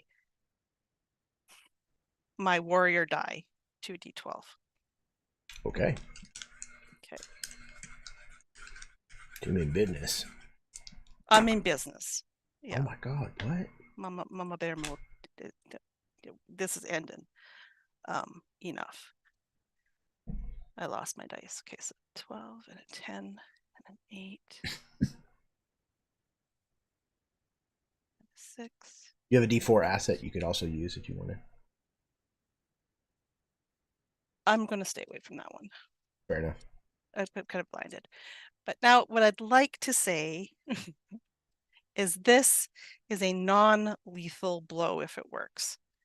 I'm going for one strike, knockout, down, but not a kill strike. Gotcha. Vulcan neck pinch. Yeah. Okay. Gotcha.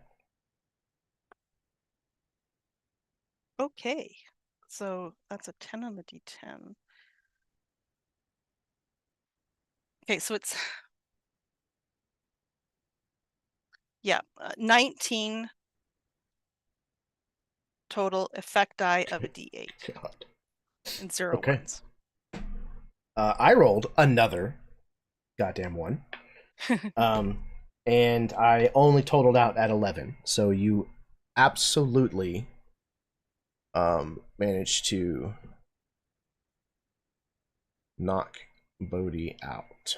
So I imagine the actual attack kind of looks like she lunges at him and she grabs him like in this fierce hug, if you will, at the same time making this strike while she's kind of got him, if you will, kind of a grapple, so that as it all happens, he just, I'm hoping that that's enough, the D8, that he collapses into her arm, like in this huge hug, this devastating hug. And she is crying at this point because of what she had to do. And as Bodhi's body kind of falls limp into your embrace, the trees that are standing off opposite Sir John and Sir Tord, both or all of them, make that groaning twist of wood noise again, this kind of long drawn out groan as they seize, and in mid position of fighting they take root into the ground once again and grow perfectly still, inanimate, and the grove around you grows quiet.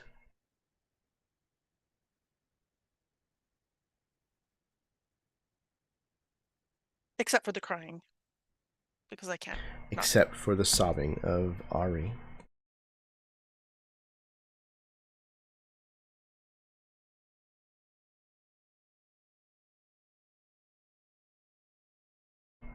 All right.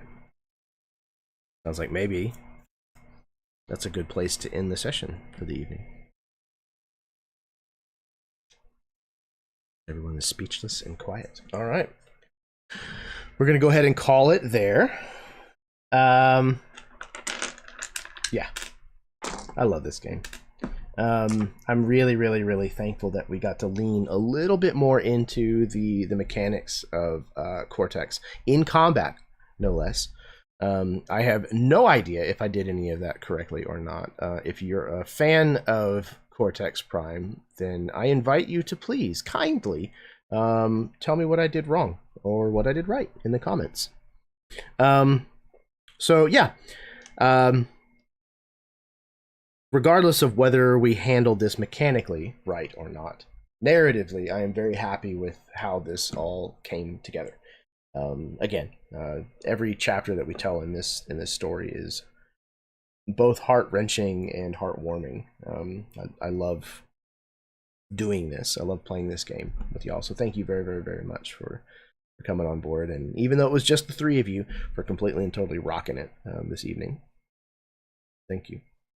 All right, I'm going to pass things over to these fine players so that they can give any kind of parting words that they wish before we call it an evening. So we're going to start in reverse order with Karen.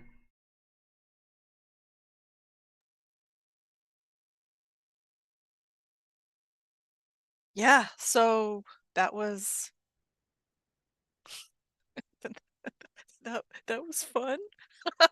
No, it was really fun. It was a lot of fun. Wow. I'm glad we got to see Cortex Prime in combat, because that was interesting. I enjoyed that. Can't wait for the next session. Yeah, can't wait to find out what happened to all my peeps. Be they all dead and stuff. This was great.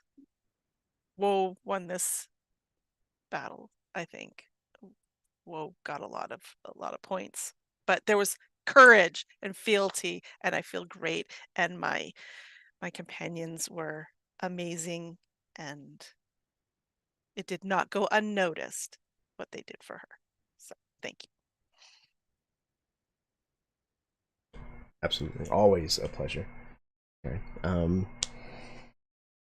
Yeah, it's awesome that after, again, we say this every time, but after so long of playing this story and these characters, that we can still manage to tell stuff that feels fresh and new and that still is impactful on a narrative level. That makes me very, very happy. I'm very proud of this game. So, and thank you for always being a big part of that. Letting me torture you and liking it, coming back for more. All right. Speaking of coming back for more, next up is Baron.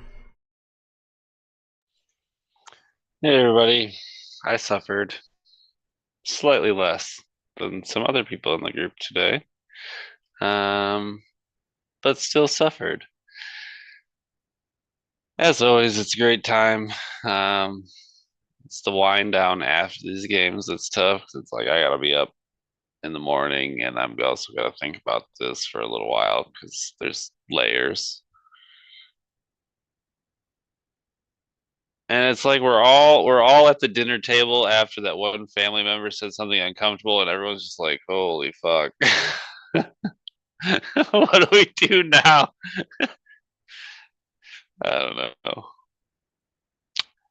I will say, don't forget to come back next month and hang out as Jeremy lets me run a game on his channel. I'm super pumped about it. I hope to impress. No doubt, man. No doubt. I'm very much looking forward to that game. I'm playing a very tormented combat cleric, a medic who served in a war that was some time ago, but he hasn't gotten over it yet, and I'm looking very much forward to bringing him to life. I think it's going to be a lot of fun, especially with the context of everything else that's going on. The best part about that was it was a lot of random tables, Mm-hmm. and it was just like every time someone rolled it was just like, oh gosh, that's spicy. Mm-hmm. And it immediately wove itself into what we were doing, so it was super neat. Very organic, which is one of the things I love about those kinds of things. Is it's really about kind of the perspective that you look at something, you know, on a table, and what it could mean through the lens of what you already know to be true, and how often that works. It's really neat.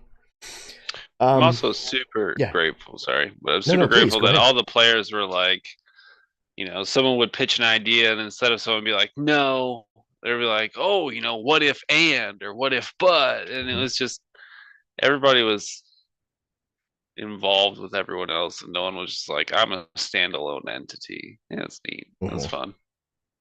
Yeah, I agree. And again, you build the story around each of the characters, and the characters then start to interconnect together, and that's when you get to tell really, really interesting stories, like in this game. Case in point. Okay, speaking of case in point, last but certainly not least, Eli. Hi, it's me again, Case Nathaniel Point. Great to be here today. So thankful that y'all let me pull up a chair. Anyway, it was fun doing combat. It was like, you know, I've kind of got the sense of the dice roll and how the dice roll is very much informed by who you are as a character and the circumstances of the story. And I think that that's really fun, like the way you build a pool and have that conversation.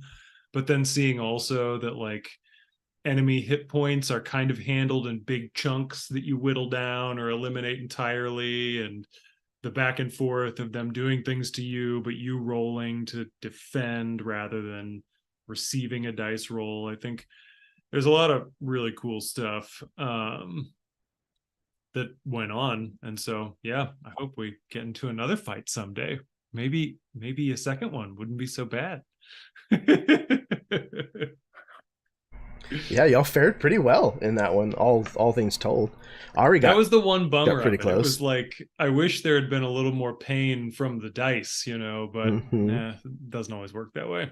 Yeah, and part of that is entirely probably user error, just because I don't know how to do encounters in a balanced sense with the system yet. I'm definitely still finding my sea legs with it, but I am happy that one of you got close. Felt, Oh yeah, I felt the pain. I'm yeah. feeling it. Yeah, Should that's be the other hobbling thing. back to town. That's the other thing that's different than D&D is that you don't recover that as No. quickly. There's a process to it and a role involved and stuff like that. So your stress will carry. Speaking of which, everybody gets 4 XP. If you didn't catch me putting that in our side chat. So you can use that to level your characters in between sessions. Okay. This was wonderful. Thank you all very, very, very much for doing this. I know we missed last month, so I was really happy that we got to play a little earlier in December for this month. So I think that's just about everything that we need to cover. Thank all of you so very, very much for tuning in. Whether you watched live along with us as we told this story this evening, or whether you may be tuning in at some point down the road and watching us in the past. Yeah. I love this game. I love these people. I love these characters. I love this story. I love all of you very much. The fact that you stopped by here to consume these games means a lot to me, genuinely. So thank you. If you did enjoy yourself watching this content, then do all the stuff that the algorithms like to see. Hit the like button, subscribe, share it around, talk to your friends about it. Help spread the good word. Yeah, help the channel grow and encourage me to keep doing this. Yeah. Remember that kindness is a free action. It costs you absolutely nothing to be kind to someone, especially now that we're in the holidays. Remember what, the holidays are really supposed to be about. Don't get wrapped up in everything that is being sold to you as a part of the holiday. Kindness, forgiveness, acceptance. These are things that the world needs a lot more of. And even if you can't afford to buy physical things for people, these things are gifts. Give them freely, because the world needs it. So, yeah. I think that's it for me. I'm going to get down off my soapbox now and tell you that until next time, may your dice roll high and your snacks always be within reach.